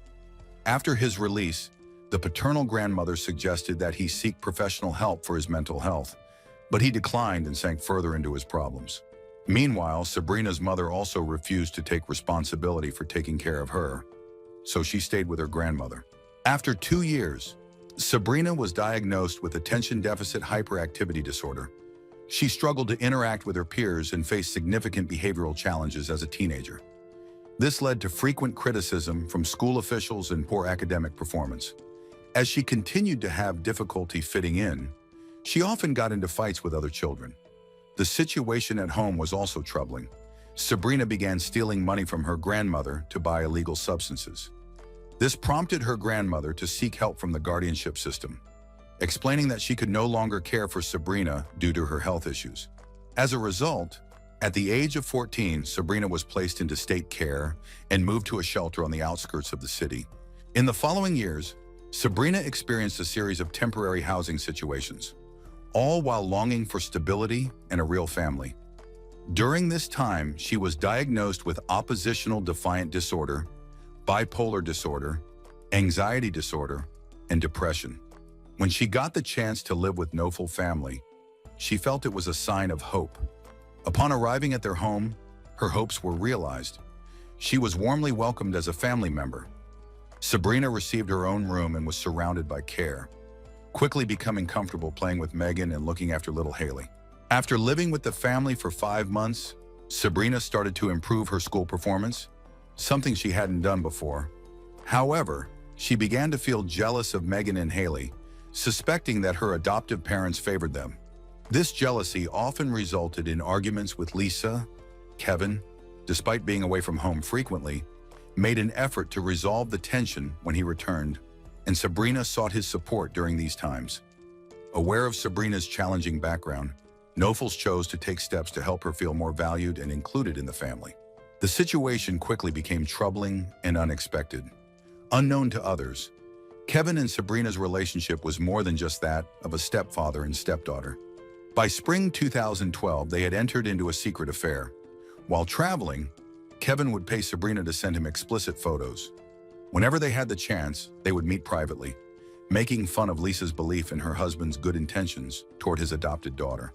Over time, Lisa becomes increasingly aware of the strangeness, asking her husband to pay less attention to their adopted daughter, which causes conflict between them. The arguments became so intense that Lisa considered getting a divorce. Meanwhile, Kevin, not wanting to lose Sabrina, reached out to her social worker to ask if he could keep custody of her if they divorced. In the morning, Kevin started waking up early to take Sabrina to school. During these rides, he discussed the impending divorce with Lisa and envisioned a future where they could all live together happily. This dream motivated Sabrina. At one point, Kevin told Sabrina that, due to insurance policies, Lisa would be worth more to them dead than alive, and that the money could give them a comfortable life. From then on, Kevin started to manipulate Sabrina, instructing her on how to stage a robbery and how to use a knife to kill. To ease her fears about being caught, he reassured her that serious consequences were unlikely. He also told her to act as if she couldn't remember anything about what had happened. Kevin promised that the money they would receive would allow them to buy a house where Sabrina could take care of little Haley as if she were her own daughter. Sabrina completely accepted the plan. Sabrina needed help from someone in the criminal underworld, so she brought up the situation with a close friend from school. While they were in Kevin's car, they discussed how to find someone to eliminate Lisa. The friend, shocked by what she was hearing, tried to distance herself from the situation. Despite this failure, Sabrina is determined to carry out her plan.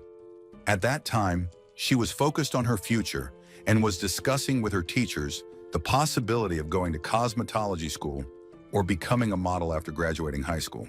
On October 27, 2012, when Sabrina turned 18, she understood that she had to leave the foster care system and separate from Kevin.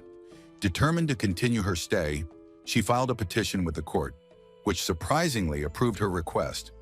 On November 15, while Kevin was driving her to school, he pulled over, in tears, and confessed that he was contemplating in his own life due to a recent argument with Lisa.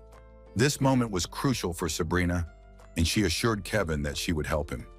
He then instructed her to wear a mask to disguise her face and make it appear as though a robbery was taking place. A few hours later, Kevin left Sabrina at home when he went to work. That night, Megan went to her room, while Lisa and little Haley slept in the master bedroom. Meanwhile, Kevin and Sabrina were texting each other. After midnight, Sabrina got up from her room, went to the kitchen, and took a sharp knife. Quietly, she entered the bedroom and hid Haley in the closet. When Lisa woke up, she was disoriented in the dark and thought it was Megan. Before she could say anything, Sabrina attacked her. Lisa screamed. Megan, hearing the screams, rushed into the bedroom to find a terrifying scene. Trembling, she called 911. Megan's panic and confusion grew with each moment as Sabrina, undeterred, continued her attack. Seconds later, Lisa died. When paramedics arrived, they found Megan crying and devastated over her mother's death. Fortunately, they rescued little Haley from the closet, where she had been hiding in fear. Officers then approached Sabrina, who had multiple cuts on her arms and appeared to be in shock. She was quickly arrested and taken to the hospital. Upon hearing about the incident, Kevin to go back home. During a casual interview, agents observed that he remained surprisingly calm despite the seriousness of the situation. In fact, he seemed more focused on the details of the attack than on its tragic outcome. 10 hours after the incident, Sabrina was moved from the hospital to the police station for questioning.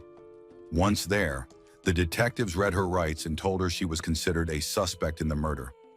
Sabrina explained that she had gone into Lisa's bedroom to get a headache pill, but then felt a mental block. The detective asked her several questions about what happened next.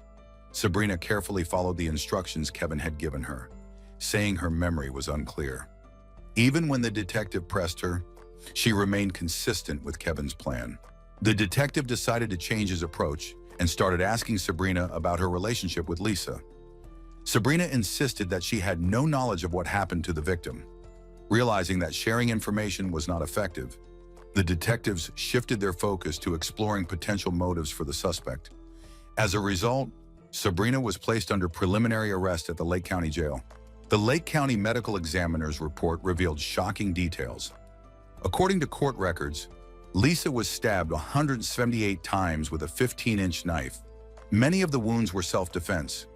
The attack was so violent, the knife bent. Many defensive wounds showed that Lisa fought hard to protect herself from the attacker. The knife used in the assault had bent due to the strength of the blows. On Saturday, November 17, 2012, family and friends gathered to support Kevin and his daughter Megan. They observed that Kevin was behaving unusually and seemed distant. His strange behavior stemmed from panic. He was worried that Sabrina might report him or that something had gone awry. A few hours later, Kevin attempted to visit Sabrina in prison, but the authorities denied him access. This denial angered him and raised concerns among the detectives investigating the situation. After his wife's funeral, Kevin started reaching out to insurance companies to collect payments on his policies. He used the money to pay off his mortgage, buy new cars, and invest in real estate in Florida. At that time, he felt confident that no one would discover his secrets and firmly believed in Sabrina's loyalty. In May 2013, feeling betrayed, Sabrina chose to cooperate with the investigation and testify against Kevin. In her testimony, which she provided in exchange for a lighter sentence, she shared all the details of their relationship, including how Kevin convinced her to commit the crime and his intentions behind it. She also talked about the original plan to hire someone else to carry out the murder. The detective asked her to leave a message for Kevin regarding an important discussion. On June 4, 2013, Kevin called Sabrina again. Not realizing that authorities were recording their conversation, Sabrina expressed her worries about the police discovering her past, and Kevin reassured her while being careful not to share specific details that could incriminate him. The detective tried to replicate the operation, but it didn't work out. In their quest for more evidence, investigators obtained court approval to examine the phone records of Sabrina and Kevin. Their analysis uncovered over 100 messages exchanged between November 1 and November 15, including 78 messages sent in the half hour leading up to Lisa's death. These messages, which had not been revealed before, provided evidence indicating Kevin's guilt. Consequently, on August 9, 2013, he was arrested despite maintaining his innocence. He faced 6 charges of abuse, 3 charges of being an accessory to murder with aggravating circumstances, and 2 charges of conspiracy to commit murder with aggravating circumstances. The trial began on May 29, 2014, in Lake County Common Pleas Court. In his opening statement, the prosecutor presented evidence suggesting that Kevin had heavily influenced Sabrina to commit the crime, highlighting the inappropriate nature of their relationship. The defense, on the other hand, argued that Sabrina's mental health issues showed she acted independently. However, this argument weakened when Sabrina stated her love for Kevin during questioning and confirmed that both of them planned the crime together in order to be together. The defense attorney highlighted the absence of physical evidence against his client and the lack of proof regarding their supposed relationship. In response, Sabrina reluctantly agreed, her sadness evident as Kevin's lawyer presented his case. However, she remained firm in her account of what happened, stressing that she was not the only one involved. On June 11, 2014, after 9 hours of discussion, the Lake County jury found Kevin guilty of all 11 charges. The next hearing was held nearly 2 months later, on August 6, 2014. Before the judge made his ruling, the prosecutor spoke to the audience, stating that Kevin never genuinely intended to create a happy life with Sabrina. Instead, he used her as a tool to gain money from his wife's insurance and to acquire their shared property. Before the sentencing, the judge explained Kevin's involvement in the crime. Consequently, Kevin was sentenced to life in prison, with the option for parole after 30 years for the murder of Lisa. On September 29, 2014, the judge presided over a hearing where Sabrina Zunick was convicted of murder. Before handing down the sentence, the judge acknowledged that Sabrina had been manipulated by Kevin. However, he stressed that the severity of the crime was more significant than this factor. Expressing remorse, Sabrina apologized to the victims and stated her desire to begin healing.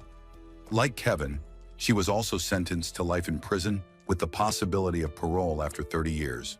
In February 2017, a judge decided that Megan and Haley, who witnessed a terrible event, should each receive $6.2 million in compensation for their personal and property losses. This tragedy deeply affected the victim's eldest daughter. However, despite the trauma that could have influenced her future, she chose to pursue a degree in criminal justice.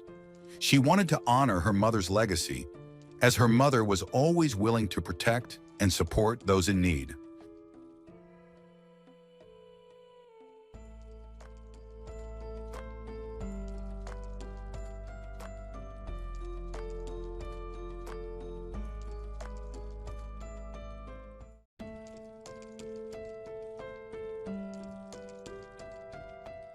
It was a quiet night in the small town of Matapalo, Guanacaste, but inside one house, a terrible event was unfolding.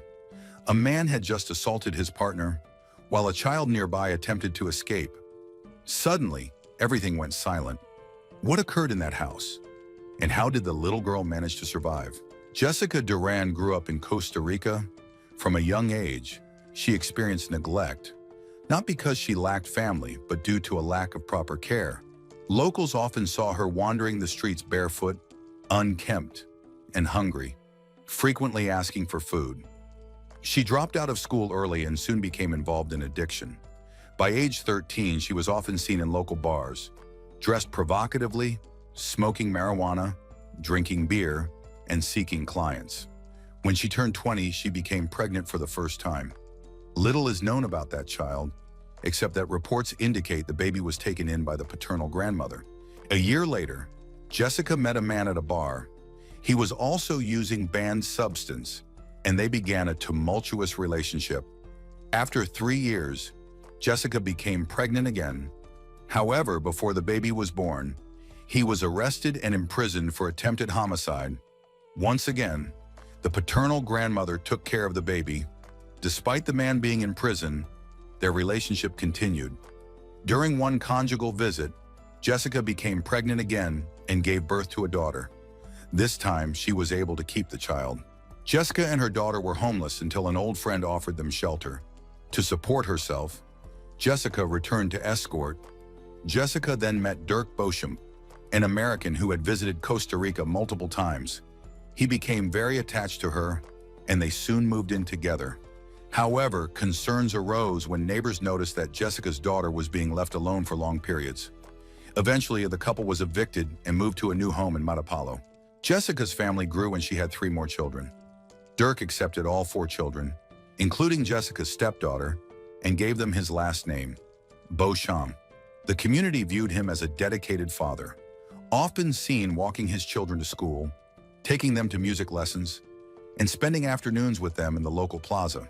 However, Jessica had not changed.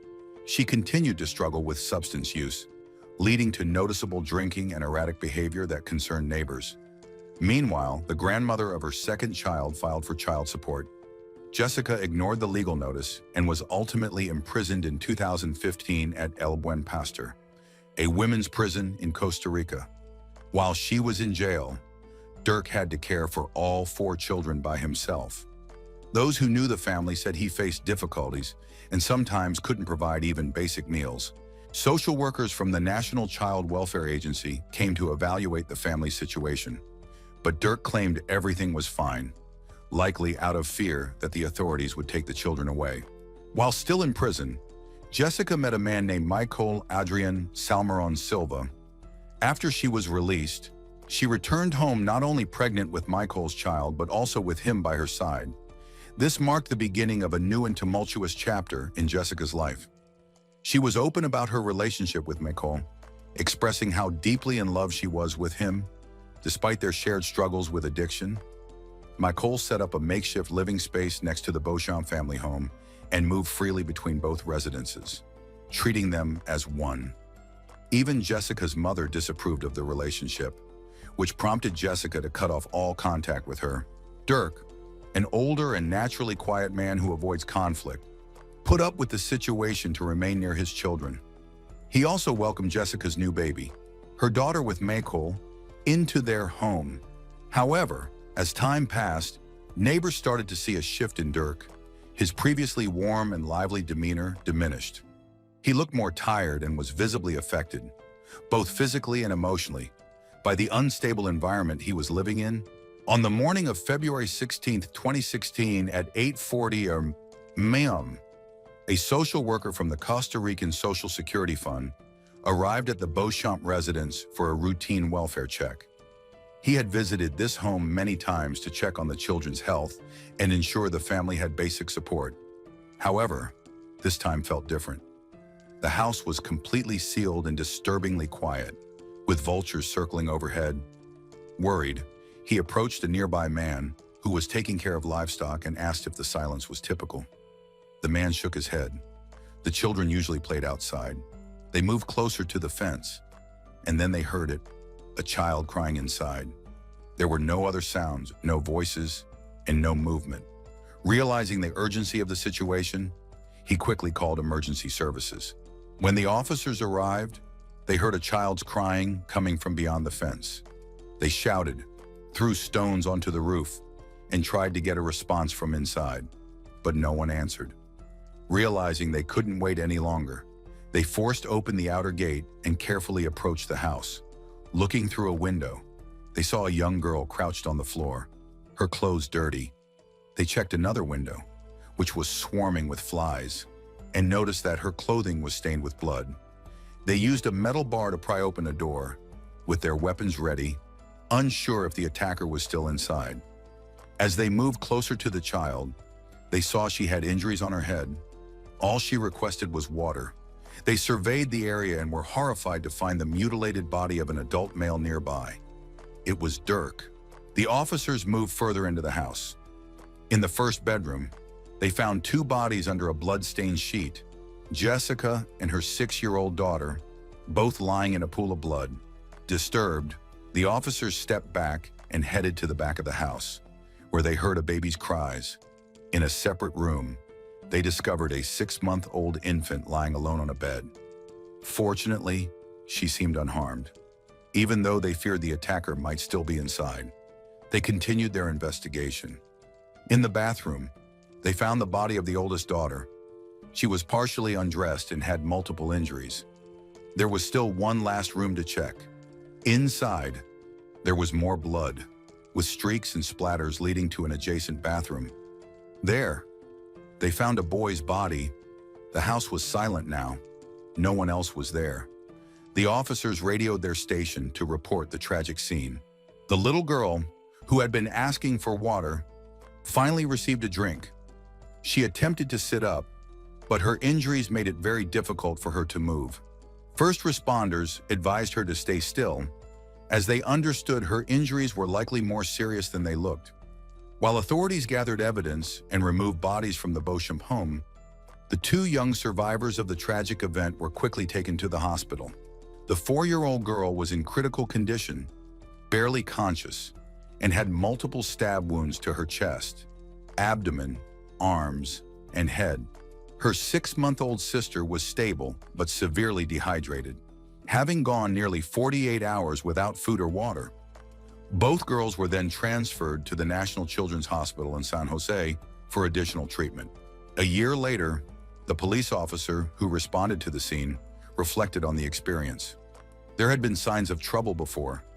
Jessica had filed a domestic violence complaint against her partner, Michael.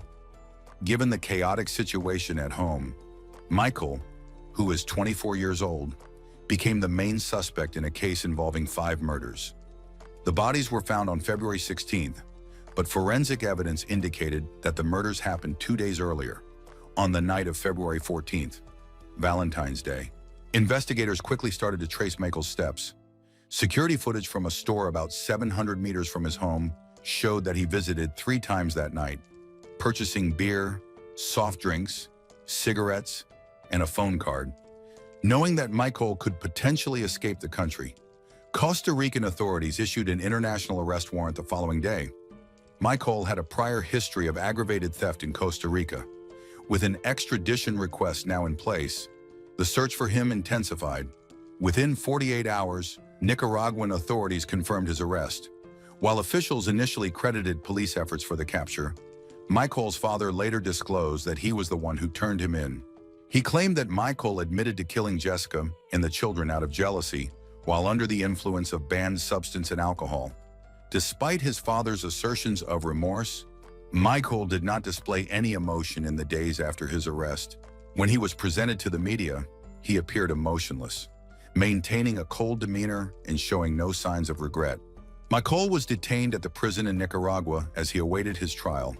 On March 30th, a pre-trial hearing took place, attended by Costa Rican officials.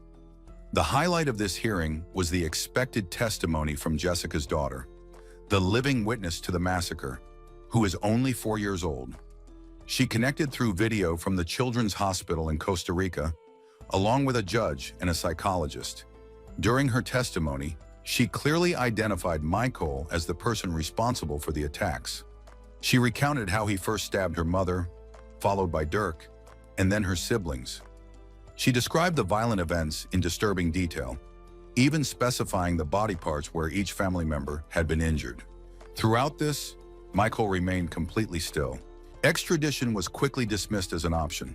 Similar to Costa Rica, Nicaragua's constitution does not allow the extradition of its own citizens for trial in other countries.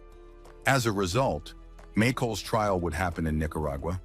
Costa Rican officials began sending all relevant evidence, witness statements, and investigative documents to their Nicaraguan counterparts to facilitate the legal process. On April 19th, a preliminary hearing was held. The prosecutor presented the charges in distressing detail: 5 counts of murder, 1 count of attempted murder, 1 count of aggravated abuse, and 1 count of endangering a person's safety. On the night of February 14th, the official report states that Michael entered the bedroom where Jessica was sleeping next to her 6-year-old daughter.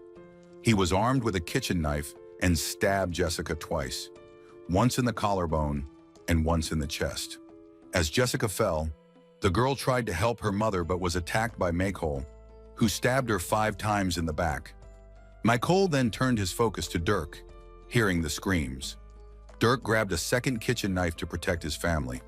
However, he could not compete with Michael, who was younger, stronger, and fueled by something evil. Dirk initially sustained minor injuries, but then Michael struck with deadly accuracy. He stabbed Dirk in the left arm, made deep cuts to his neck and side of his head, and delivered 8 brutal blows to his back, another 8 to his chest. In total, Dirk suffered 19 stab wounds that led to his death. Michael's violent rampage turned into a horrific nightmare. He targeted 8-year-old Jessica's son, who tried to escape to his bedroom but was cornered. In a desperate attempt to protect himself, the boy was slashed on the hand. Though he made it to the bathroom, Michael continued to attack, stabbing him 3 times in the back, 7 times in the chest, hitting his lungs and heart. Next, he turned his attention to 12-year-old another girl, who was hiding in a locked room. Michael broke in and stabbed her 3 times in the back before abusing her. The brutality escalated as he struck her 9 times in the head and 5 times in the chest. Afterward, he dragged her body to the bathroom, placed it in the shower, and attempted to wash away the blood. The violence persisted. 4-year-old the girl was hiding behind a door in another room. When Michael discovered her, he pulled her by the hair and slammed her against the wall. Then he used a knife, cutting her head, neck, body, and arms. The child lost consciousness, and Michael thought she was dead. He only spared 1 child, 6-month-old. The baby has been his biological daughter, which could explain why she was not harmed. As the prosecutors recounted the events in court, the atmosphere was filled with disbelief and sorrow. Everyone, except for Michael, listened intently to the horrific details, while Michael remained expressionless. In the meantime, the bodies of Jessica and her children were returned to her family, with Jessica's mother taking responsibility for their burial. Since U.S. authorities could not find any relatives for Dirk, he was buried next to Jessica and her children with her family's permission. The 4-year-old girl faced a challenging path to recovery. A stab wound to her skull had left her partially paralyzed on the left side of her body. She was hospitalized for 3 months, and doctors were hopeful about her physical recovery. However, the emotional scars ran much deeper. She had witnessed her family's brutal murder, endured her own vicious attack, and spent 2 days at the scene before being rescued.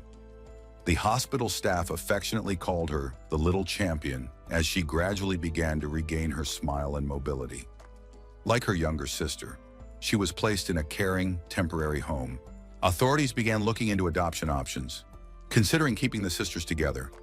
Jessica's mother sought custody of the girls, but ultimately, in 2018, Costa Rica's Child Welfare Agency decided that separate adoptions would be in the girls' best interests. They concluded that none of Jessica's family members were equipped to address the girls' complex emotional needs. Given Jessica's own difficult upbringing, officials believed they were making the safest choice for their future. The girls' former home, where the massacre occurred, became a grim landmark. It stood silently, serving as a painful reminder of the tragedy. Locals shared stories of strange occurrences there, including sightings of the family's spirits near the site. Meanwhile, legal proceedings for Michael were moving forward. On June 10, 2016, a special hearing took place where he admitted to the killings. His defense team requested lighter sentences in exchange for his confession, but prosecutors sought the maximum penalties: 25 years for Jessica's femicide, 30 years for Dirk's murder, 15 years for the girl's abuse, plus 30 years for her murder, 30 years for the boy's murder, 30 years for the girl's murder, 20 years for the attempted murder of the girl, and 3 years for abandoning infant. In total, they requested a sentence of 183 years. On July 16, 2017, more than a year after the tragic massacre, justice was served when Nicaraguan judge sentenced Michael Adrian Salmeron Silva to 183 years in prison, meeting the prosecution's request. For the first time, Michael reacted by bowing his head and tapping his fingers on the table, likely contemplating the lengthy prison term ahead. However, under Nicaraguan law, the maximum prison sentence is 30 years, which means Michael could be released at the age of 55 unless laws change. The town of Matapalo will always remember the children who once filled their plaza with laughter, music, and kindness. Dirk, the American father, sacrificed everything to protect the children he loved and died alongside them. Following the tragedy, a debate emerged over who was responsible. Was it solely Michael, the decisions made by Jessica, the impact of banned substance and alcohol, or a broader cycle of neglect and violence that spiraled out of control?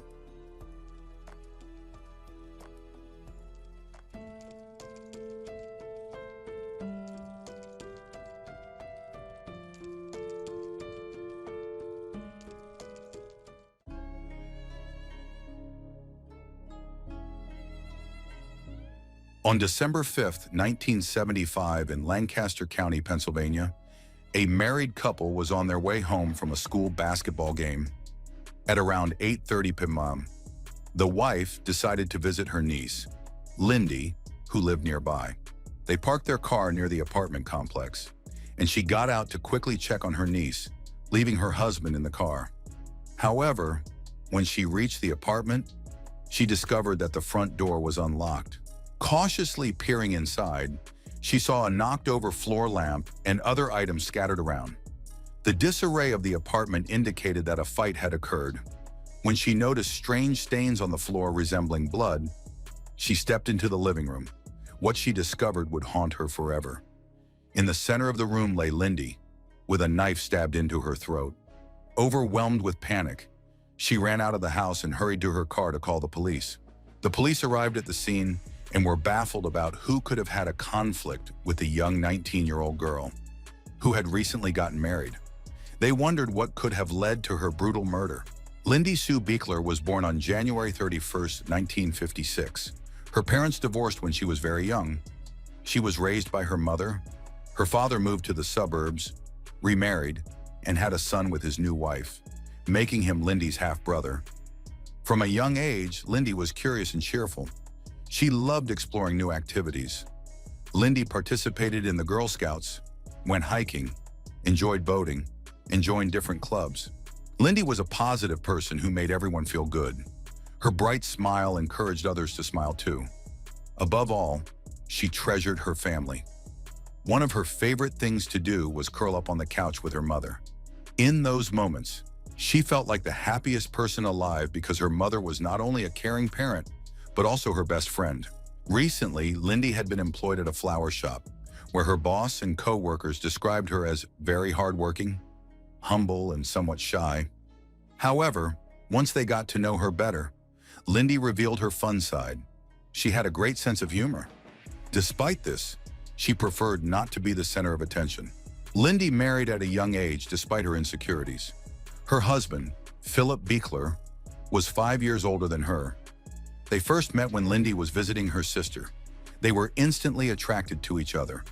On October 19th, the year before the attack, Lindy and Philip tied the knot. The ceremony was officiated by Philip's grandfather, who blessed their union, saying they were perfect for one another.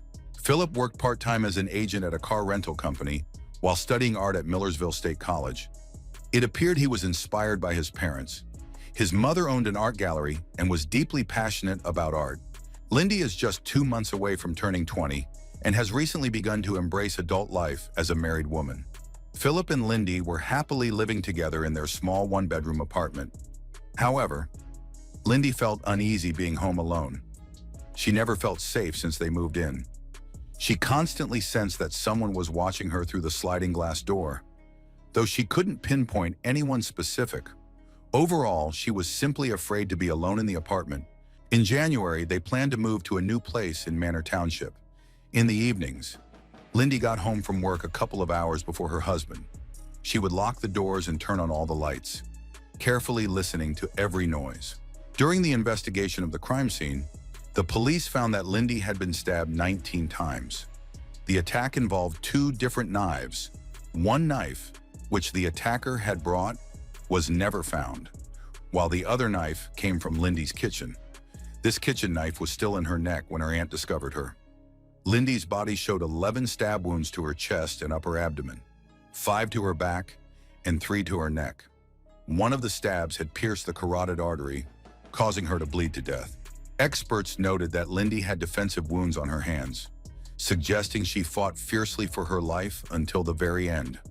The apartment was in chaos, with blood everywhere. It appeared that, after finishing her shift at the flower shop, Lindy had stopped to buy groceries, as bags of food were left on the kitchen table, still unpacked. This indicates that the attack occurred right after she returned home. Several pieces of evidence were collected at the crime scene. A shoe print, likely size 10 or 11, was discovered on the kitchen floor. This print suggested that the attacker was likely a large, strong man. Another piece of evidence hinted at a possible motive, although Lindy was fully clothed when found. Detectives suspected she had been abused. Male fluid was discovered on her underwear, which could provide the perpetrator's DNA. However, in 1975, forensic capabilities were limited. Experts could only identify the attacker's blood type and compare it with that of a suspect, but they needed to identify a suspect first. Unfortunately, that was where the evidence trail ended. The police also lacked the perpetrator's fingerprints, as the knife handle found in Lindy's throat was wrapped in a kitchen towel. The news of Lindy's tragic death devastated her family. Relatives called Philip at work, telling him he needed to come home immediately because something had happened to Lindy. As he rushed to their apartment, he feared the worst, but he could never have imagined that his beloved wife had been brutally killed. The police did not allow Philip inside the apartment, leaving him confused about what had happened. They kept him in the hallway until he found out the heartbreaking news that Lindy was dead. Seeing how pale he became, medics gave him a sedative, and the police took him to his mother's house. For about 4 days, Philip felt lost. He couldn't tell whether it was day or night or how much time had passed since the tragedy. He had to sit and wait for answers while the police continued their investigation. Detectives interviewed her co-workers and employer, and none of them noticed anything unusual about her behavior. Lindy went to work at the flower shop in a good mood. That day, she did not appear anxious or scared. There were no dissatisfied customers. Everything was completely normal. Lindy excitedly shared with her colleagues about the Christmas gift she had prepared for her husband. That evening, she calmly got into her car, waved goodbye to her colleagues, and drove home. Unbeknownst to anyone, it would be her last evening alive. Around 5:30 p.m. After work, Lindy went to the car dealership where her husband, Philip, worked to pick up his paycheck. She cashed the check at the bank and then went to a nearby grocery store to buy groceries, filling 4 bags. Afterward, she headed home, parked her car, and began unloading the bags. It seemed likely she would need to make 2 trips. At that moment, someone likely entered her apartment and attacked her. Detectives speculated on this since there were no signs of forced entry, and Lindy was not the kind of person to let a stranger into her home. This led the police to believe that Lindy knew her attacker, felt safe being alone with them. The first person the detectives looked at as a suspect was the victim's husband, Philip. However, the family and friends insisting that Philip and Lindy were a happy couple. Philip deeply loved Lindy and felt incredibly lucky to be dating her. Amazed that someone so beautiful would be interested in him, he said she changed his life for the better by inspiring him to enroll in college and pursue painting. In return, he supported her dream of opening a flower shop. When Lindy was killed, it devastated Philip. He couldn't bear to stay in their apartment, where every corner reminded him of her, so he moved out. Although he had a strong alibi, investigators were slow to clear him as a suspect. Following Lindy's death, Philip felt lost. He wandered the streets for hours, dropped out of college. They had dreamt of finishing their studies, starting a family, and planning their future together. Now, in an instant, all their dreams collapsed, like a sandcastle washed away by the tide. Philip had to completely rebuild his life in light of this tragic reality. The second suspect in the investigation was Bob, Lindy's direct supervisor. His favorable comments and positive evaluations of Lindy took an unexpected turn. The day before her tragic death, Lindy baked him blueberry muffins for his birthday. Bob spoke so highly of her that police began to question whether he had developed an inappropriate attachment. At 35 years old, single, and without an alibi, Bob caught the attention of the authorities, prompting them to scrutinize him more closely. The pressure became overwhelming, leading him to hire a lawyer to safeguard his privacy. Bob passed a lie detector test and fully cooperated with the police. After clearing both Lindy's husband and Bob as suspects, the police interviewed hundreds of people, including friends, family, and acquaintances. Yet they found no one who might have wanted to harm her. Neighbors were also questioned, but no one reported seeing anything unusual that day. The atmosphere in the apartment complex grew tense as residents began purchasing weapons for protection. While violence in other neighborhoods was concerning, the murder of a young woman next door felt particularly alarming. A note from the police was taped to the Beekler's front door, indicating that it was a crime scene and restricting access for local residents. This served as a constant reminder of the tragedy and the unsettling reality that the killer might still be nearby. The investigation hit a dead end. The only clue from neighbors was a report of an unfamiliar dark-colored car parked outside Lindy's house at the time of her death, with its headlights on. Even if the driver was not involved in the crime, they could have been a witness. However, locating the car proved to be impossible. Neighbors' descriptions varied widely, and no one could recall the license plate number. Meanwhile, the police station was overwhelmed with calls. Although some leads seemed promising, none led to concrete answers, forcing investigators to develop their own theories. One theory suggested that Lindy was being stalked by someone who observed her and her husband's routines, waiting for the right moment to attack.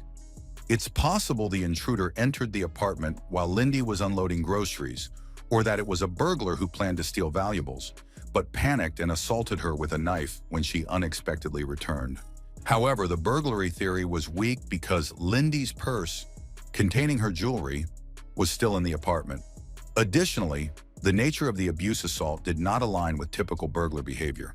The police eventually identified an 18-year-old suspect, who was arrested. He was known for committing terrible acts. He had already attacked 4 women, binding them with their own clothing and stabbing them with a screwdriver. In one instance, when a victim attempted to flee, he chased her in his car and tried to run her over. The location and timing of his crimes made the police suspect his involvement in Lindy's attack. However, investigations revealed he was not connected to that incident, as he was at work that day, supported by multiple colleagues. In December 1976, Lindy's family visited her grave to pay their respects. What they found left them in shock. Someone had vandalized the grave. The headstone was covered in knife marks. Pieces of it were scattered nearby, and the rest was splattered with red spray paint. The police took this incident seriously, as they believed the vandal might have also been involved in Lindy's death. The use of a knife suggested the vandal was aware of how Lindy had died, and notably, only her grave had been targeted in the entire cemetery. Since the family had kept the burial location private, it indicated that the vandal had intentionally sought it out, possibly by following family members. Unfortunately, the detectives were unable to identify the culprit. An entire year went by without any answers, leaving Lindy's family in a state of confusion and distress about what happened to her. In the following years, detectives looked into many people who were connected to Lindy's life. They examined her mother's boyfriend, looked into frequent customers of the flower shop, and even explored possible connections to serial killers active in Pennsylvania at that time. In their search for answers, they even consulted psychics. Despite these efforts, the case of Lindy Beekler's death remained unsolved. 25 years after Lindy's tragic death, the lead detective retired, leaving the Lindy case as one of the oldest unsolved cases in Lancaster County. In 2006, the investigation into Lindy's death was transferred to a special group in Pennsylvania that focused on old unsolved cases, utilizing new techniques and perspectives. However, they too were unable to make any progress. Decades after his wife's death, Philip Beekler discovered the DNA analysis techniques used to convict the perpetrator. He believed these methods could also be applied to his wife Lindy's case. In 2019, police applied these techniques to analyze DNA from the crime scene and created a composite sketch of a potential suspect based on the DNA. A computer program produced two portraits. One depicted how the suspect likely appeared at the time of Lindy's attack, and the other showed what the suspect might look like at age 65. While the portraits weren't exact representations, they revealed important details about the suspect, including fair skin, brown eyes, dark hair, and possible distinctive features. Despite this progress, locating the suspect was still difficult. The DNA sample was analyzed by C.C. Moore, a well-known American genetic genealogist. She discovered that the DNA found on the victim's underwear in 1975 was connected to a small town in Italy. Moore invested a lot of time identifying individuals with Italian ancestry who were living in Lancaster County at the time of Lindy's murder. She traced the migration patterns from this small Italian town to Lancaster County, Pennsylvania. After ruling out over 2,000 individuals with similar genetic profiles, she was able to use public records to narrow it down to one suspect. This led her to identify the likely killer, a man named David Sinopoli. Investigators checked the name against existing databases, but found no records. This man had never been noticed by the police before, and his name was not on any suspect lists. However, while reviewing the case files, detectives learned that David lived in the same apartment complex as the Beeklers. To establish his connection to Lindy's death, they needed to obtain David's DNA. On February 11, 2022, David was at Philadelphia International Airport waiting for his flight. To pass the time, he bought coffee, not realizing that police were observing him from afar. After David finished his coffee, he threw the empty cup into a trash bin. An officer then discreetly collected the discarded cup and placed it in a plastic bag for further examination. The cup was sent to a lab for DNA analysis, which revealed a match between the DNA on the cup and the seminal fluid found on Lindy Beekler's underwear, confirming that David Sinopoli had been at the crime scene. Additionally, 2 drops of blood found on her stockings matched his DNA, providing further evidence. Initially, investigators thought the significant amount of blood at the crime scene belonged to the victim. However, they also considered the possibility that the perpetrator had injured himself and left behind traces of his blood. On July 17, 2022, around 7 a.m., police arrived at David's home, a few miles from the site where Lindy was murdered years earlier. He did not resist arrest, but his wife, who had been married to him for 36 years, was completely shocked. They had 3 children and 9 grandchildren, all of whom were unaware that they had been living with a criminal and murderer. Following the tragic murder of 19-year-old Lindy, David had lived quietly for nearly 47 years, never revealing his past and believing he would escape punishment. After David was arrested, Lindy's family had a reason to celebrate. Unfortunately, many family members never got to see justice served. Lindy's father died in 2000, and her mother followed in 2007. Her husband, Philip, was still alive and had remarried around 1990. Even though he hadn't initially planned to, he wanted to honor Lindy's hopes for him by finishing college, attending graduate school, and becoming an artist, which he accomplished. Eventually, he was able to let go of the tragedy and move forward with his life. The day after David's arrest, The police held a press conference announcing that they considered the case of Lindy Beekler's murder closed. Friends and family of David struggled to believe he was involved, thinking there must have been a misunderstanding. However, it's painful to acknowledge that this man evaded consequences for his actions for nearly 50 years, living as if nothing had happened after taking a young woman's future. Years went by, but the police never forgot about the case and continuously worked to solve it. Eventually, justice was served. David Sinopoli was taken into custody without the option for bail. Initially, he strongly denied any connection to Beekler's death, but as the trial date approached, he changed his mind and agreed to a plea deal. On October 19, 2023, 48 years after the crime, David Sinopoli pleaded guilty to third-degree murder, aggravated assault, and burglary. He received a prison sentence of 25 to 50 years. The judge mentioned that considering the defendant's age, this effectively amounted to a life sentence. David never explained why he killed Lindy by brutally stabbing her 19 times and violating her body to fulfill his selfish desires. Lindy and David were neighbors in the same apartment complex, but there is no evidence that they ever interacted prior to the crime. This leaves the true motives behind his actions a mystery, even to the police. It's possible that David was strongly attracted to her and eventually succumbed to his hidden urges. His primal instincts took over, which is why he is now in prison.